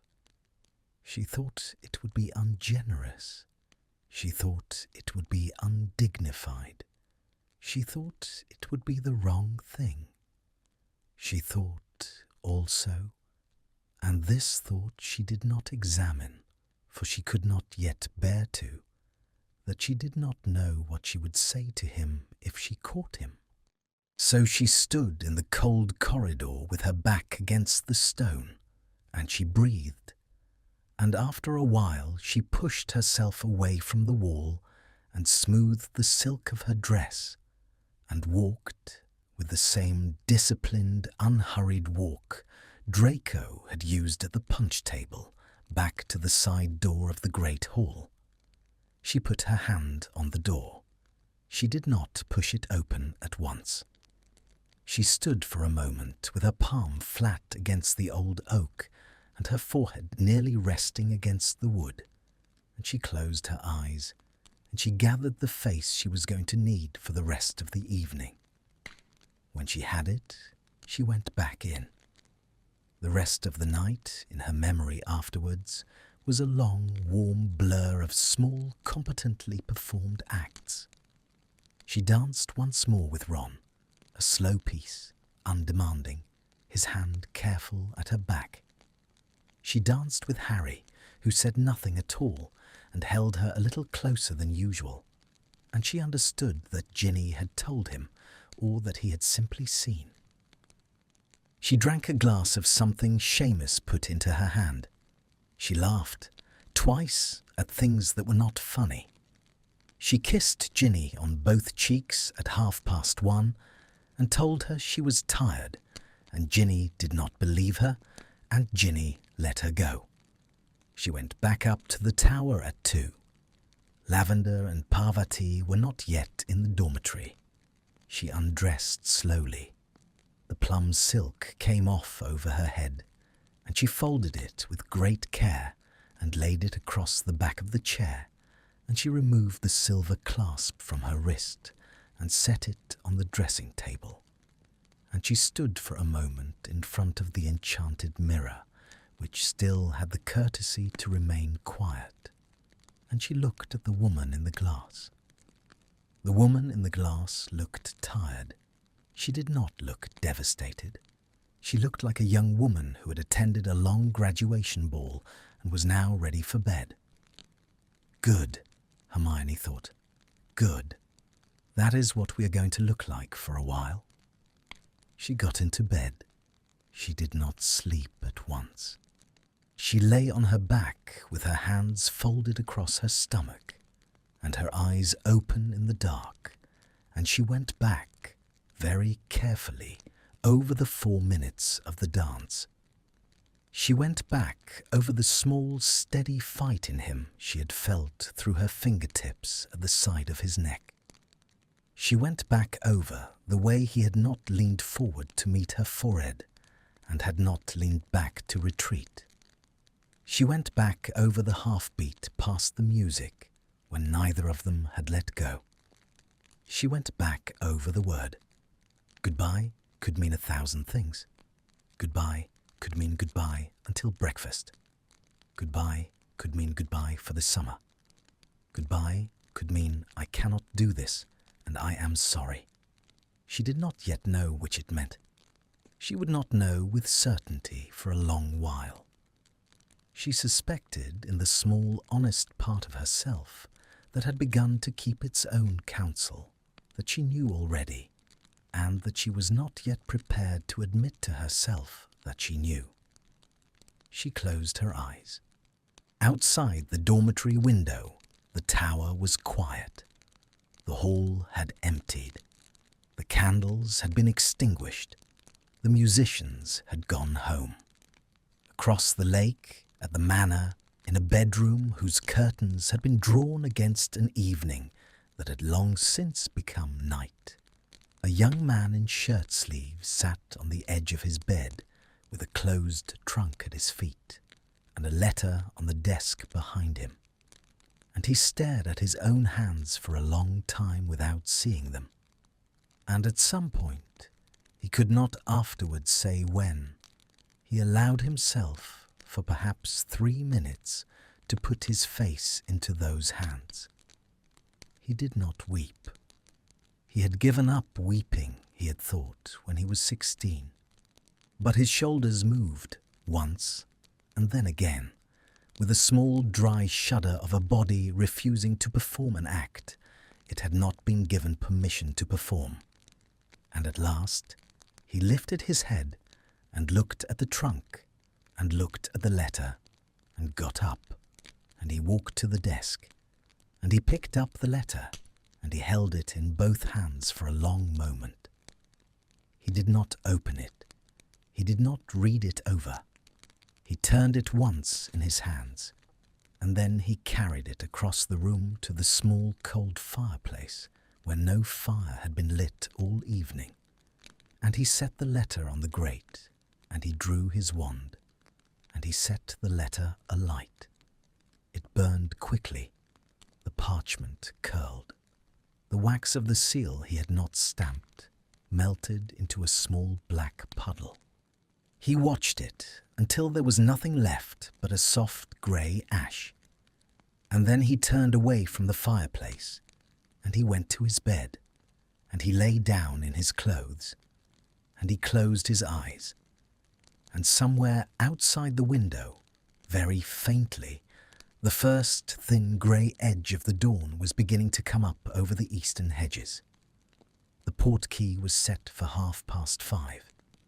He did not sleep. He waited. The year that followed was a quiet year.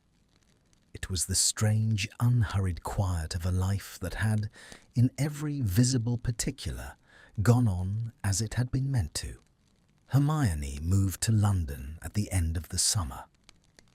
She took rooms in a small flat in Bloomsbury with a window that overlooked a square of plane trees, and she began her position at the ministry, and she joined the relevant reading societies, and she wrote her parents on the 1st of every month, and visited them on the 3rd Sunday, and she went to Sunday lunch at the Borough, and she let Molly fuss over her with the slow, comfortable fussing of a woman who had decided to claim her as a daughter and was waiting only for the legal formality.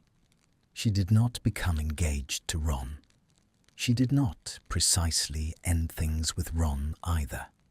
The two of them existed through the autumn and into the winter in a slow, gentle suspension that they did not name and did not examine. They went to the cinema together, twice. They had supper at his flat on Friday evenings. He kissed her at her door at the end of each evening with the careful, warm kiss of a young man who had been told somewhere that he was to take his time. She kissed him back.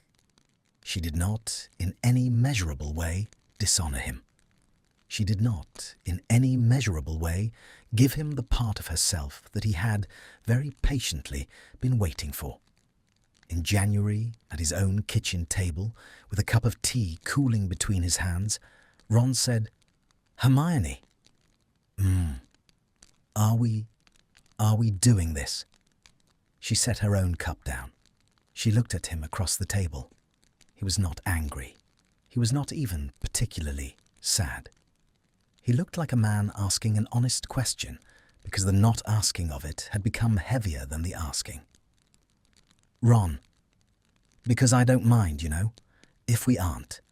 I mean, I do mind. I'd be a fool not to mind. But I mind less than I'd have minded a year ago, and I'd rather know." She had loved him in that moment, in a way that was clean and complete and entirely separate from the kind of love he had been asking about. She had reached across the table and put her hand over his. "I don't think we are," she'd said. "I'm sorry, Ron." "Don't be sorry." "I am, though." "I know." He had turned his hand over under hers and squeezed her fingers, briefly, the way he had squeezed them on the night of the dance. "I've known a while. I was waiting for you to know." That had been the end of it. There had been no scene. They had finished their tea. He had walked her to the door. He had kissed her on the forehead, dryly, the kiss of an older brother. And he had said, "Come for Sunday lunch. Mum's expecting you." And she had gone. And she had cried, properly, for the first time since the night of the dance, in the back of the cab on the way home. She had not been crying for Ron. She had not, in fact, allowed herself to know what she had been crying for. She had let the cab take her home. She had paid the driver. She had gone up to her flat, and she had washed her face, and she had gone to bed. She heard about Draco in pieces through that year, in the way one hears about anyone one has decided not to ask about directly. A mention by Theo at a ministry function in November. Yes, he's in Vienna, doing rather well, some sort of post at the academic press there. He doesn't write often. A small notice in the Prophet in February, in the column that reported on the doings of old families, that Narcissa Malfoy had spent the Yule holidays abroad with her son.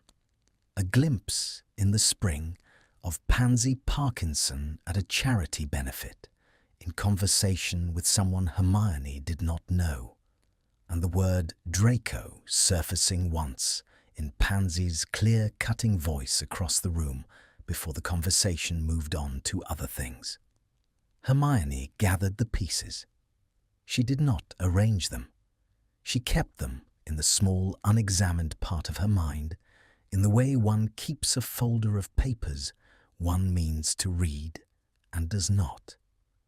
Then, in the late spring, she read a book.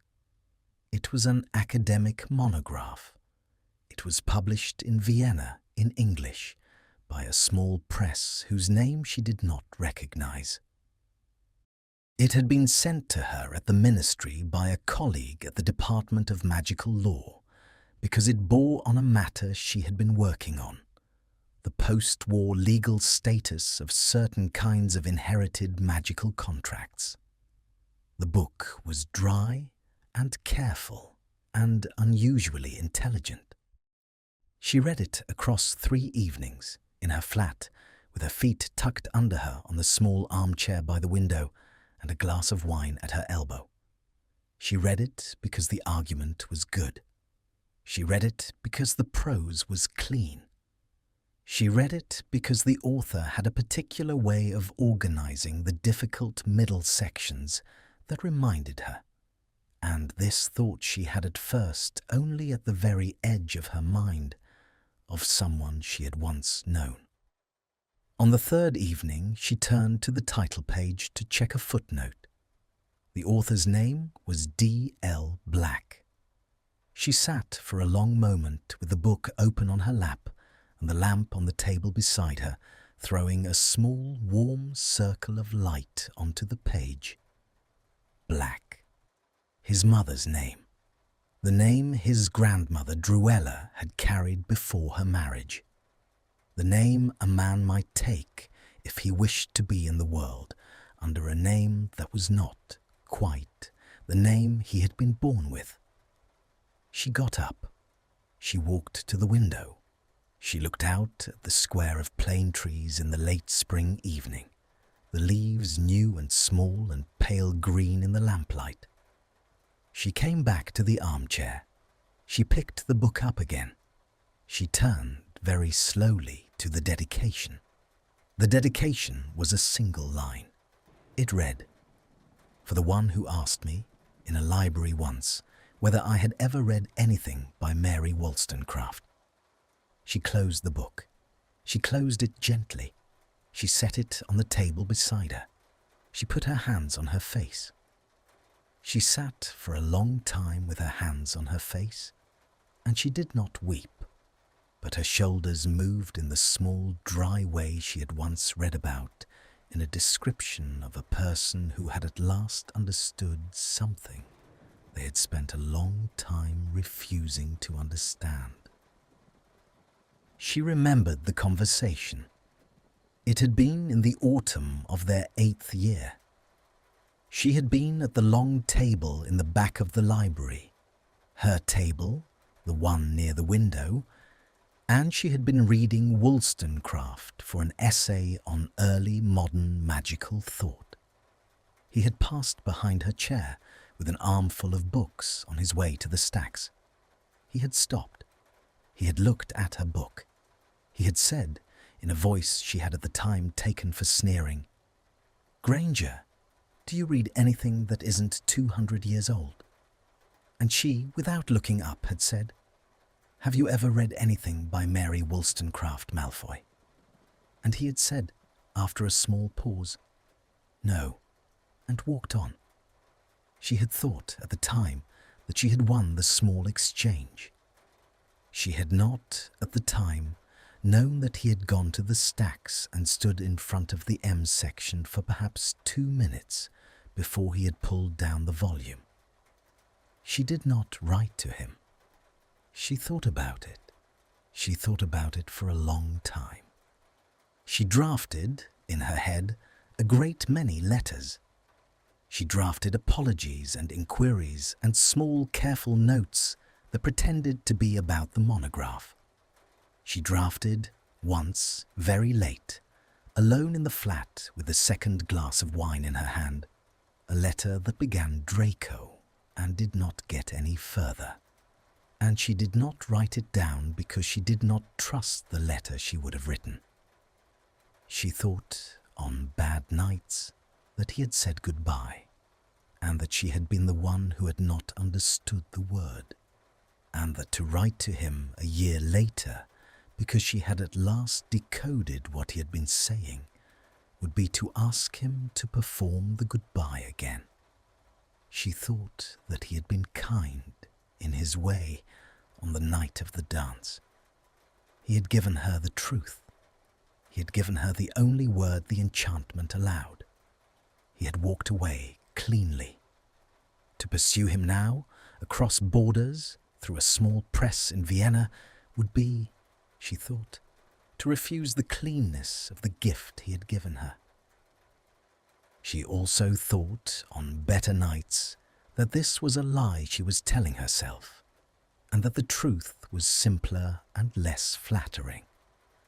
The truth was that she was afraid. She had spent a year being a person who had nothing in particular at stake, and she was not, she found, eager to become again the person she had been for 4 minutes in a candle-lit hall. So, she did not write.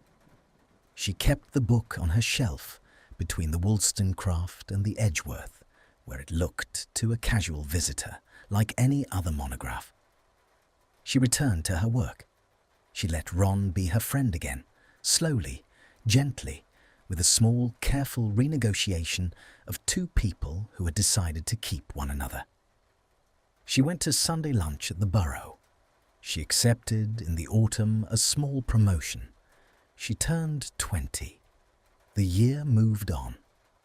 The plane trees outside her window turned and shed, and stood bare through the winter, and put out their small, pale new leaves again in the spring. And one evening in late May, with the air at her open window soft and full of the smell of cut grass from the square below, Hermione Granger sat down at her desk with a sheet of good parchment in front of her and a quill in her hand, and at last began to write. "Dear." She stopped. She did not know what to call him. Malfoy was wrong. Draco was a presumption. Mr. Black was a joke neither of them would find funny. She set the quill down. She looked at the sheet of parchment. She picked the quill up again. She wrote in the small, clear hand she had used since she was 12. "I read your book." She looked at the sentence. She thought it was, perhaps, the truest sentence she had written in a year. She did not finish the letter that evening. She left the single line on the parchment and put the parchment in the top drawer of the desk, and she went to bed, and she lay for a long time in the dark with her eyes open, thinking about a candlelit hall and a hand at her waist and the small leap of a pulse under her thumb. It was a Saturday. The next morning was the morning of the anniversary, although she did not, in that moment, realize it. The anniversary did not have a fixed place in her calendar. She had refused to give it one. It had a way, nonetheless, of finding her. On the Saturday morning, she rose at her usual hour. She made tea. She read the Prophet, which she still took out of habit. On the third page there was a small society notice. It was the kind of notice she usually skipped. Her eye caught on it before she could turn the page. "Mr. Draco Malfoy," the notice read, "has returned this week to Britain after a year abroad. He is presently in residence at his mother's house. He has accepted, we understand, a position at the British Library of Magical Manuscripts beginning in the autumn." She set the paper down. She set it down very carefully, the way one sets down a thing that one is not certain is safe to touch. She looked at her own hands on the table. They were quite steady. She looked at the clock on the mantelpiece. It was 9:15 in the morning.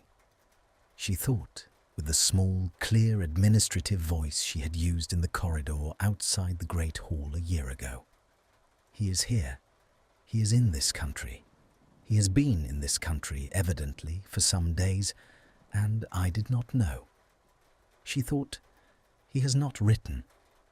And then, after a small pause, in a different voice altogether, the voice of the woman who had felt his pulse under her thumb in a candlelit hall and had known, even then, what she was being told.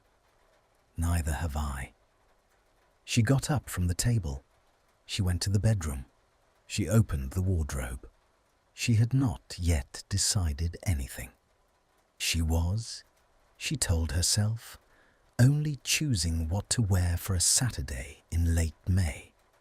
She lifted down a dress the colour of new wheat, which she had not worn since the autumn, and she laid it on the bed, and she stood looking at it for a long moment, with her hand resting against the soft cotton of the bodice. Outside the window, in the square below, a blackbird was singing the long, slow phrase it sang in late spring, the phrase that was almost a question and never quite an answer. Hermione lifted her hand from the dress. She crossed to the desk. She slid open the top drawer. The parchment was where she had left it the night before. The single line of writing, "I read your book." She looked at the line for perhaps 3 seconds. Then she closed the drawer. She did not need the letter. She knew, with the small, bright clarity of a woman who had spent a year teaching herself patience and had at last finished the lesson exactly where she was going to go. The British Library of Magical Manuscripts stood on a quiet street north of Bloomsbury, behind a black iron gate that the unmagical eye did not register. Hermione had been there perhaps 4 times in the year since she had moved to London. It was not the sort of place one visited often. The collection was small, austere, and almost exclusively concerned with documents that predated the Statute of Secrecy, and one went only when one had a specific question that no other archive could answer. She walked there. She did not take the flu. She did not apparate. She wanted, she found, the small, honest discipline of walking. The Saturday morning was warm. The plane trees along the route were in full new leaf, and the light came down through them in soft, moving patches on the pavement. And Hermione walked through the patches in the wheat-coloured dress and a thin cardigan over her shoulders, and her hair pinned up off her neck in the same loose way she had worn it on the night of the dance, because she had stood in front of the mirror in her bedroom for a long moment and had been honest with herself, at last, about what kind of morning this was going to be. The notice in the Prophet had said he would take up the position in the autumn. It had not said he was already there. She thought, in fact, that he almost certainly was not. He had been in the country only a few days. He was at his mother's. He had no reason to be at the library on a Saturday in late May. She walked there anyway. The walking, she understood, was the point. The arriving was less important than the walking. She had spent a year not walking. She was, this morning, walking. She reached the iron gate. The gate, when she put her hand to it, recognized her. She had been registered with the library since her ministry credentials had come through, and opened with the small, soft click of an old lock that had been waiting for her. She went up the 3 shallow steps. She put her hand to the heavy oak door. The door opened. The lobby was cool and dim and smelled of the particular mixed scent of beeswax and old parchment, and the faint, dry undersmell of preservation charms, the smell of a building that had been in the business of keeping paper alive for a very long time. Behind the small desk at the centre of the lobby sat the elderly witch who had been the duty librarian on every previous occasion Hermione had visited, and who looked up now over her spectacles and said, in the careful, low voice of a woman who had spent 40 years being quiet, "Miss Granger, good morning." "Good morning, Madam Ainsworth." "You haven't a booking, I think." "No, I haven't. What can I help you find?" Hermione opened her mouth. She closed it. She had not, on the walk over, prepared a sentence for this moment. She had imagined herself walking up to the gate and finding the courage to go in, and she had imagined what she would do if she found him there, and she had imagined what she would do if she did not. She had not imagined Madame Ainsworth asking her a reasonable administrative question. "I wondered if I might consult the reading room." "Of course. Any particular shelf?" "No," Hermione said. "I'd like to wander a little, if that's permitted." Madame Ainsworth's eyes, which were very pale and very keen behind their thick spectacles, moved over Hermione's face for perhaps a second longer than the question warranted. Then the small old face did something very slight at the corners of the mouth. It was not a smile. It was the suggestion of one. "Of course, Miss Granger," she said. "The reading room is through there. We have a new acquisitions fellow at the back table this morning, going through the Vienna donation. I don't believe he'll trouble you." Hermione's hand, which had been resting lightly on the edge of the desk, went perfectly still. "Thank you," she said. "You're very welcome, Miss Granger." She walked through the inner door. The reading room was long and narrow and high-ceilinged, with tall windows down one side that let in the warm green light of the garden behind the library. Along the other wall stood the open shelves of the working collection, dark wood, the spines of the books worn soft with age. There were perhaps 6 reading desks down the center of the room. 5 of them were empty.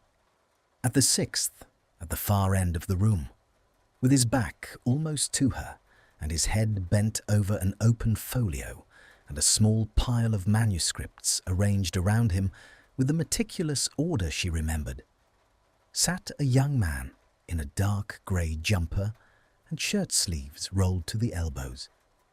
His hair, which was a fraction longer than she remembered, caught the green light from the windows along the side of his head. He had not heard her come in. He was working.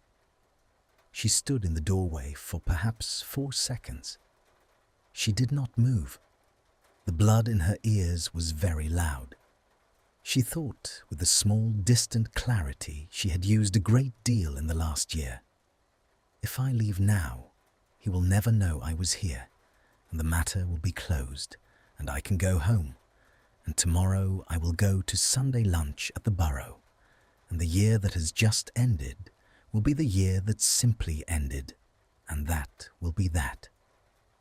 She thought, no. She walked into the room. She did not walk loudly. The floor was old and softened by carpet at the center, and her shoes made very little sound, and he did not look up. She walked the length of the room. She passed the empty desks. She arrived at the foot of his table. He was annotating in a small dark hand the margin of a document on the table in front of him. The hand was the same hand she had seen 3 months ago in the footnotes of a monograph published by a small press in Vienna. She watched him write. He came to the end of a line. He set the quill down. He looked up. His face did not change. That was the first thing she noticed. He did not start. He did not flinch. He did not arrange his features. He had perhaps half a second to understand that she was standing at the foot of his table.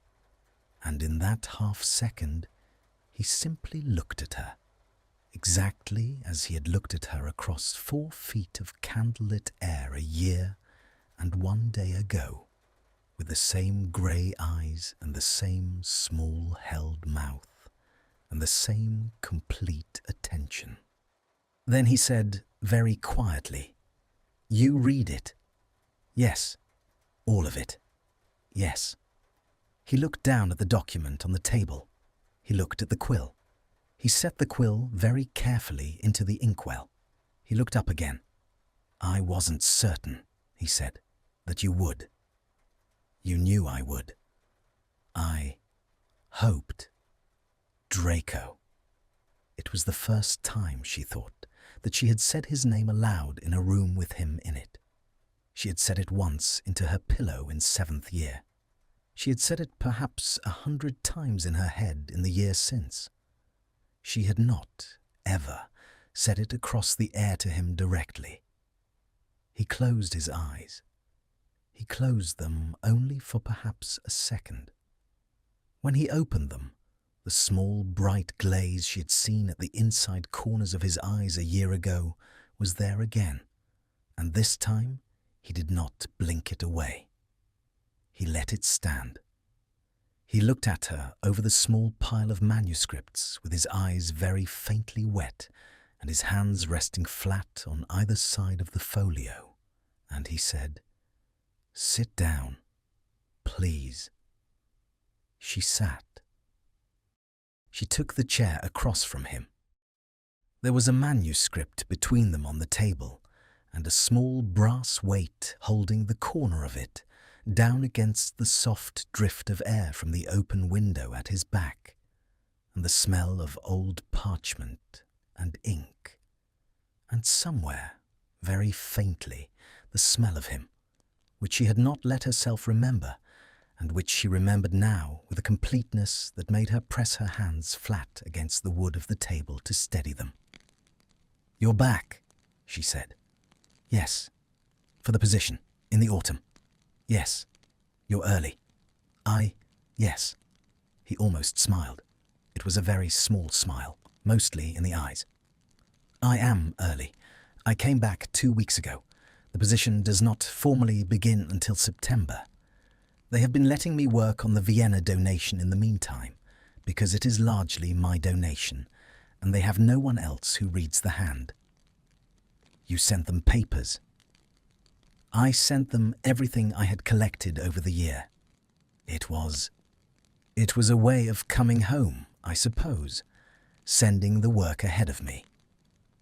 "You didn't write to me." The sentence was out before she had decided to speak it. She heard it land in the quiet of the reading room with the small, undisguised honesty of a thing that had been waiting a year to be said. He did not look away. He nodded once. "No," he said. "I didn't." "Why?" "Hermione." His voice was very quiet. He had used her given name.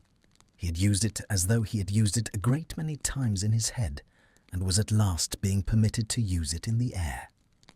"I did not write to you because I had said goodbye to you, in front of 200 witnesses, with the only word the enchantment allowed.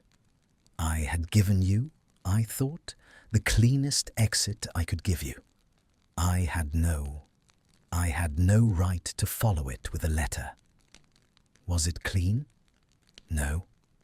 Was it a goodbye?" He was silent for a long moment. He looked down at the manuscript between them. His hand, on the table, moved very slightly and stilled. "It was the goodbye," he said, "of a man who did not know how to ask the question he wanted to ask. So he asked the easier one instead, and then he left the country before he could be asked to explain himself." "Draco?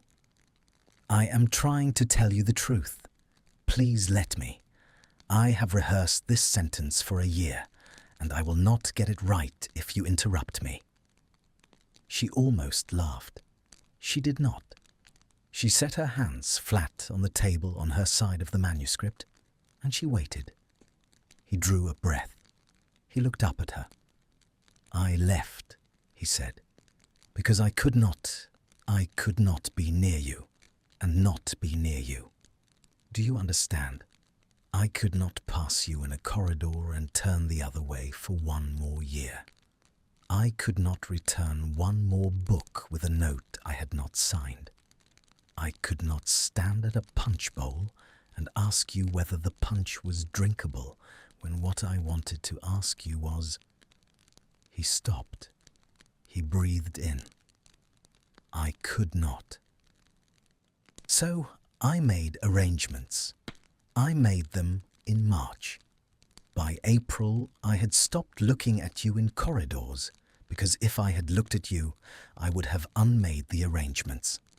And then McGonagall announced the dance. And then the floor pulled us to one another. And I stood opposite you for 4 minutes. And at the end of it, I said the only word I had been permitted, because if I had been permitted 2 words, I would have said, 'Don't go,' and I had no right to say it. I had a portkey at 5:30 in the morning. I had a flat in Vienna. I had a position. I had built, with great care, a small new life in which you did not exist, because the small old life in which you did exist had not been one I could continue to survive." He stopped. He looked at her. His hands had begun to shake very faintly against the wood of the table. He did not hide them. "I dedicated the book to you," he said, "because I did not believe by then that I would ever see you again. And I wanted, in some small way, to have written your name into a thing that would outlast both of us. That is all the dedication was. It was not a request, it was a record. Draco. Yes. I almost wrote to you 100 times. Did you? Yes. Why didn't you? Because." She paused. She looked at his hands on the table. "Because I thought goodbye had meant goodbye. Because I thought to write to you would be to refuse what you had given me. Because I was a coward, the last one most of all." He did not speak. He looked at her across the manuscript. The small, bright glaze at the inside corners of his eyes had become, now, a single line on either side, and he did not move to stop it. He let it stand. She watched it travel slowly down to his jaw. She reached across the manuscript. She put her hand over his. His hand was cool and dry and unsteady, exactly as it had been a year ago in the dance, and she closed her fingers around it. "I have been," she said, "very stupid. For a year, about a thing that mattered. I would like, if you'll let me, to stop being stupid about it." He turned his hand over under hers. His palm rose to meet hers. His fingers laced through her fingers, slowly, finger by finger, the way one fits the parts of a thing one is putting back together. He looked at their hands on the manuscript between them. He looked up at her. "I have loved you," he said, quite simply, "since the autumn of our 8th year. I do not know when exactly. I did not realize it for a long time. I think it began the afternoon you asked me whether I had ever read Mary Wollstonecraft, but I cannot be certain. The memory has softened since." She got up. She walked around the table. She stood beside his chair. He looked up at her. His grey eyes were very wet now, and he was not pretending otherwise. She put her hand to the side of his neck, where she had put her hand a year ago at the end of the dance, at the small, warm patch of bare skin above his collar. She felt his pulse under her fingertips. It was running quick, quicker than the music, quicker than her own. She bent her head. He rose, very slowly, to meet her. She kissed him. It was not a dramatic kiss. It was a slow, careful, complete kiss, the kiss of two people who had been waiting a year and a day to perform a small, honest act, and who were performing it at last, in the green light of a Saturday morning in a reading room in Bloomsbury, over a manuscript that neither of them was looking at. His hand came up, after a moment, to her face. His fingers were cool against her cheek. His other hand found her waist, in the exact place it had found her waist a year ago in the candlelight, and this time he drew her closer, without any need to disguise the gesture. When she lifted her head, he kept his forehead against hers. He closed his eyes. He breathed. "Hermione." "Yes." "Don't go this time." "No," she said. "I won't. Neither will you." "No." His thumb moved very slightly against her cheek. "Neither will I." From the doorway of the reading room, Madame Ainsworth, who had perhaps come to ask if they wanted tea, observed the small still scene at the far table for 2 seconds, decided against the tea, and withdrew with the soft tact of a woman who had spent 40 years being quiet. The door closed behind her with a sound very like the sound of the great hall doors a year and a day ago, oak settling into its frame, except that this time the door closed on 2 people who were on the same side of it. Outside the tall windows, in the green garden behind the library, a blackbird began the long, slow phrase it sang in late spring. the phrase that was almost a question. This morning, against the warm air and the soft moving light and the small still room and the two pairs of hands on a manuscript that no one was reading, the phrase, at last, found its answer. The autumn came on slowly that year, the way the best autumns do. The plane trees in the Bloomsbury Square turned a fortnight later than usual, and the light through the leaves went amber by degrees. And for most of September, one could still sit at the open window in the evening with the cardigan loose at the shoulders and hear the small late sounds of the city carrying up from the street below. Hermione had not given up the flat. They had discussed it in the small, careful way they discussed everything in the early weeks, sitting opposite one another at her kitchen table or at the corner table of the small Greek restaurant on the next street, where the proprietor had decided after their third visit that they were people he approved of and brought them small, unrequested plates of olives without comment. Draco had a set of rooms of his own, near the library that had come with the position. He kept them. He used them for a while as the place where he kept the bulk of his books and the small, narrow desk at which he wrote in the early mornings. He spent most of his evenings, however, at her flat, and by the middle of October he had begun to bring a clean shirt with him on the Friday and not collect it again until the Monday. And by the end of October, a drawer in her bedroom had been quietly given over to him without either of them remarking on it. They moved slowly. They had agreed, without quite saying so, that the slowness was the point.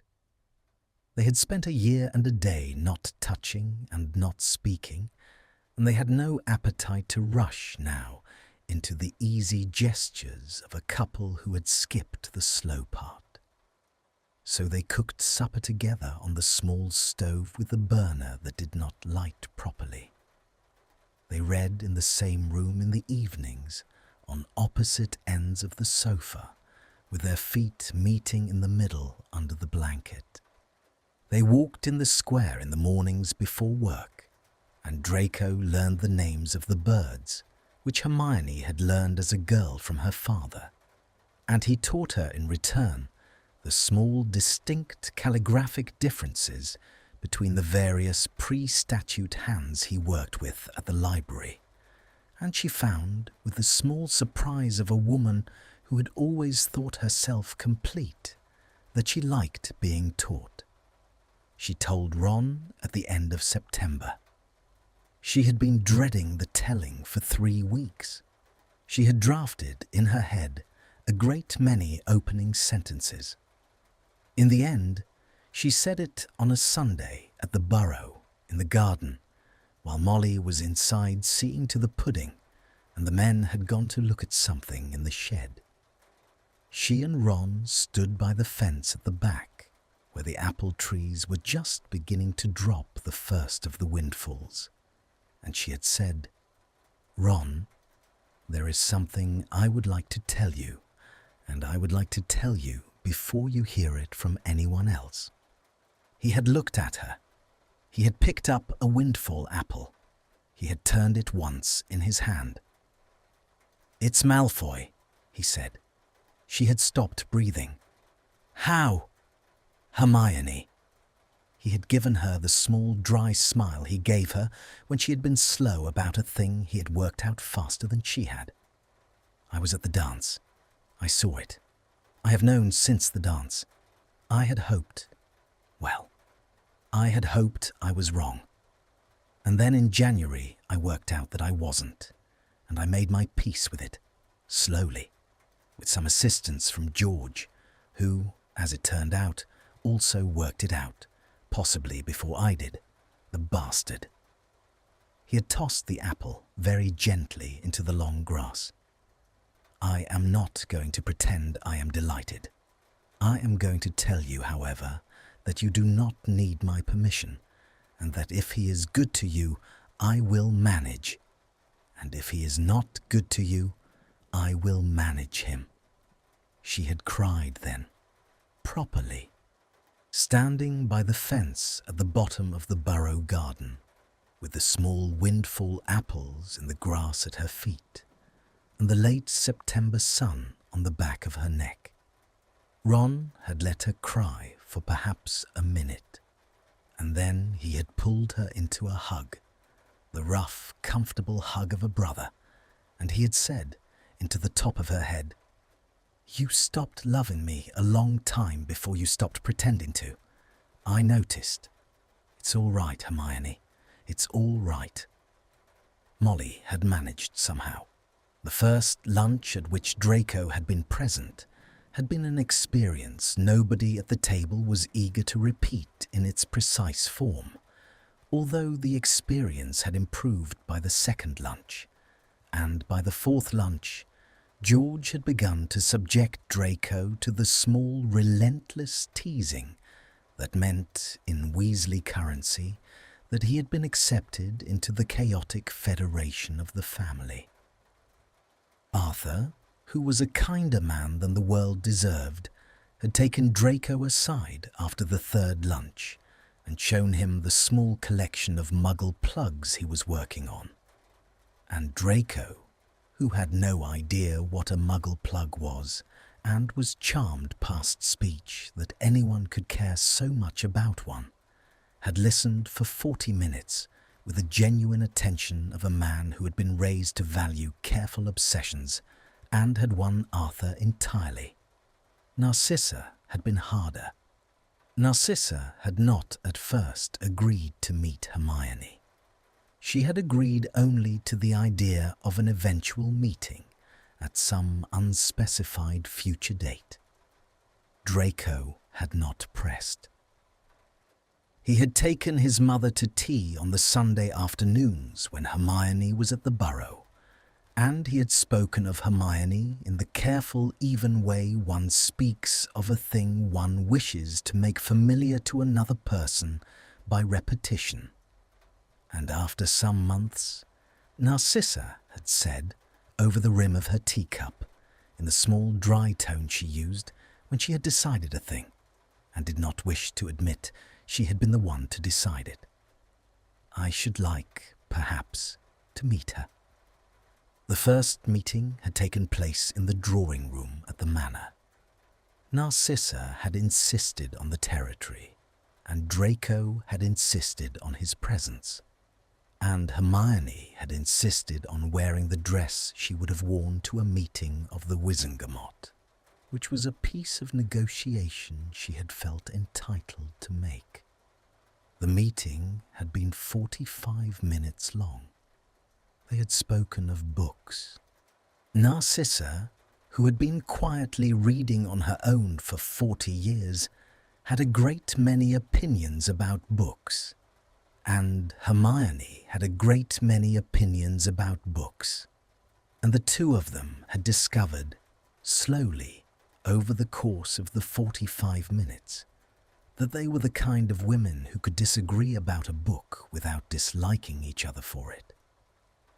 Draco had sat in the chair by the window and said almost nothing, and watched the two most important women in his life fence politely with one another over the merits of a particular 18th century historian, and had thought, with the small, still wonder of a man who has been given more than he expected, that the world had at some point, without his noticing the exact moment, become a place he was glad to be in. He proposed in May. He had not originally intended May. He had been thinking of the summer. He had, in fact, the small velvet box in the drawer of his desk at the library for nearly 6 weeks, and the date had been the one thing he had not been able to decide. In the end, he did not decide.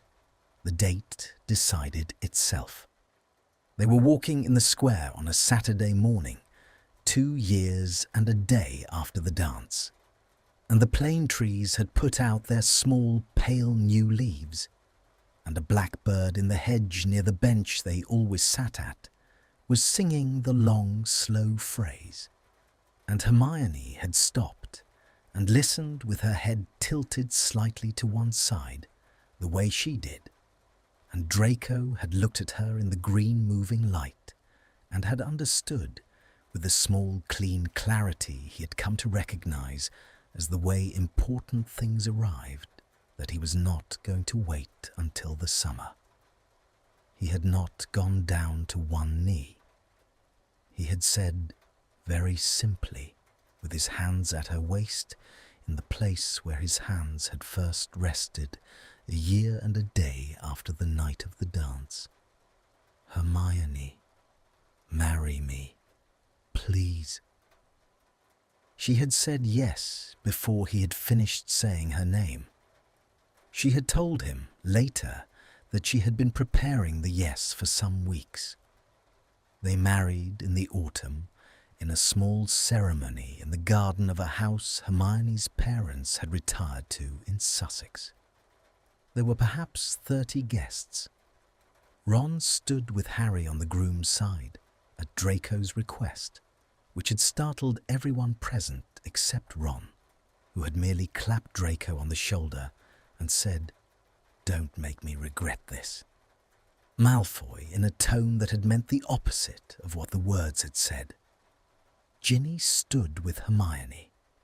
Narcissa wore a dress the colour of the autumn sky and cried once, very privately, into a handkerchief, and was comforted by Andromeda, who had been invited by Draco and who had come, and who had embraced her sister in the small, careful way of a woman returning, after a very long absence, to a country she had not been certain she would be permitted to re-enter. McGonagall came. They had asked her, and she had come. She wore the dark green tartan she wore for ceremonies, and she gave them, as her wedding gift, a small old book bound in dark leather, which she pressed into Hermione's hands at the end of the evening with a small dry observation. "It is, my dear, an account of the Dance of Thanks as it was performed in this country in the 18th century. I thought you might find it of historical interest." Hermione had opened the book at the front. Inside the cover, in McGonagall's small, precise hand, was a single line of writing. "I knew, my dear, in the third measure." Monsieur Hermione had laughed. She had laughed properly, helplessly, the way one laughs at the end of a long story when one realizes one has been the only person in the room who did not know how the story ended. Draco, standing beside her, had taken the book from her hand and read the inscription, and had looked at McGonagall across the garden with the slow, respectful amazement of a man who had not, until that moment, fully understood how much he had been seen. McGonagall had inclined her head, very slightly, and turned her attention to the rest of her sherry.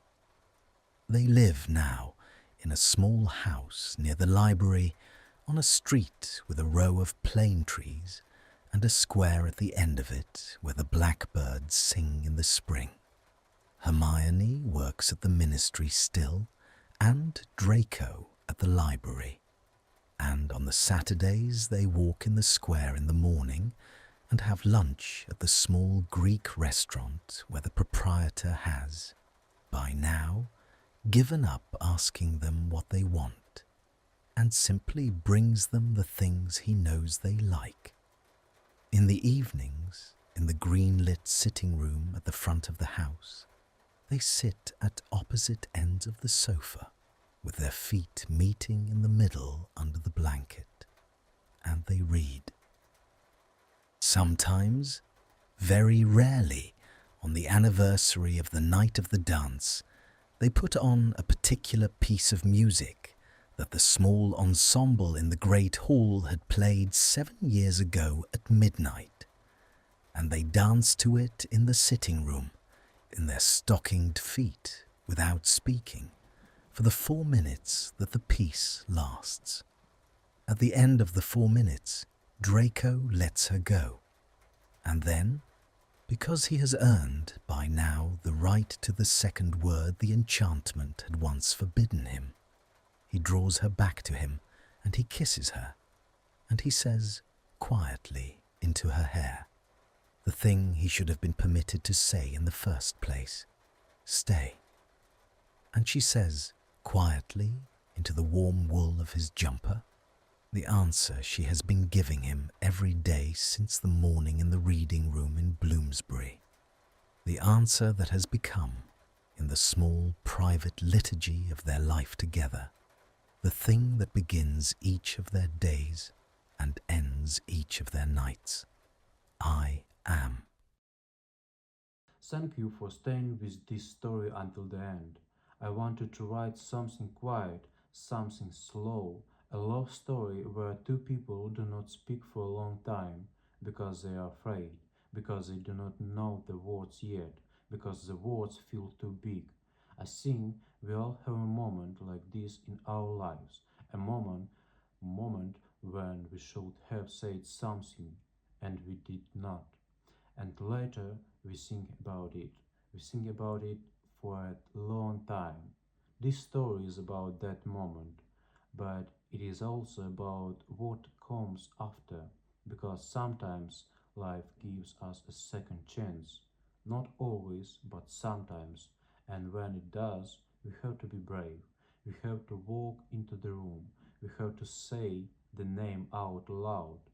Draco said only one word and the dance, goodbye. He thought it was the end. Hermione thought so too.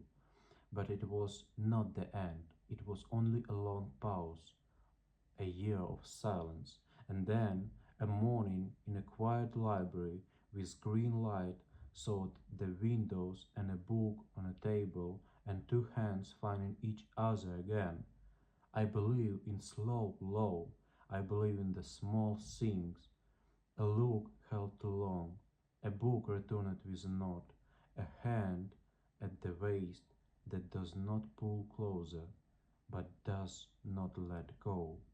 If this story made you feel something, please tell me. Leave a comment, share it with someone you love or someone you almost loved. And if you are still waiting to say your one word, I hope you say it soon. Thank you for listening. Until the next story.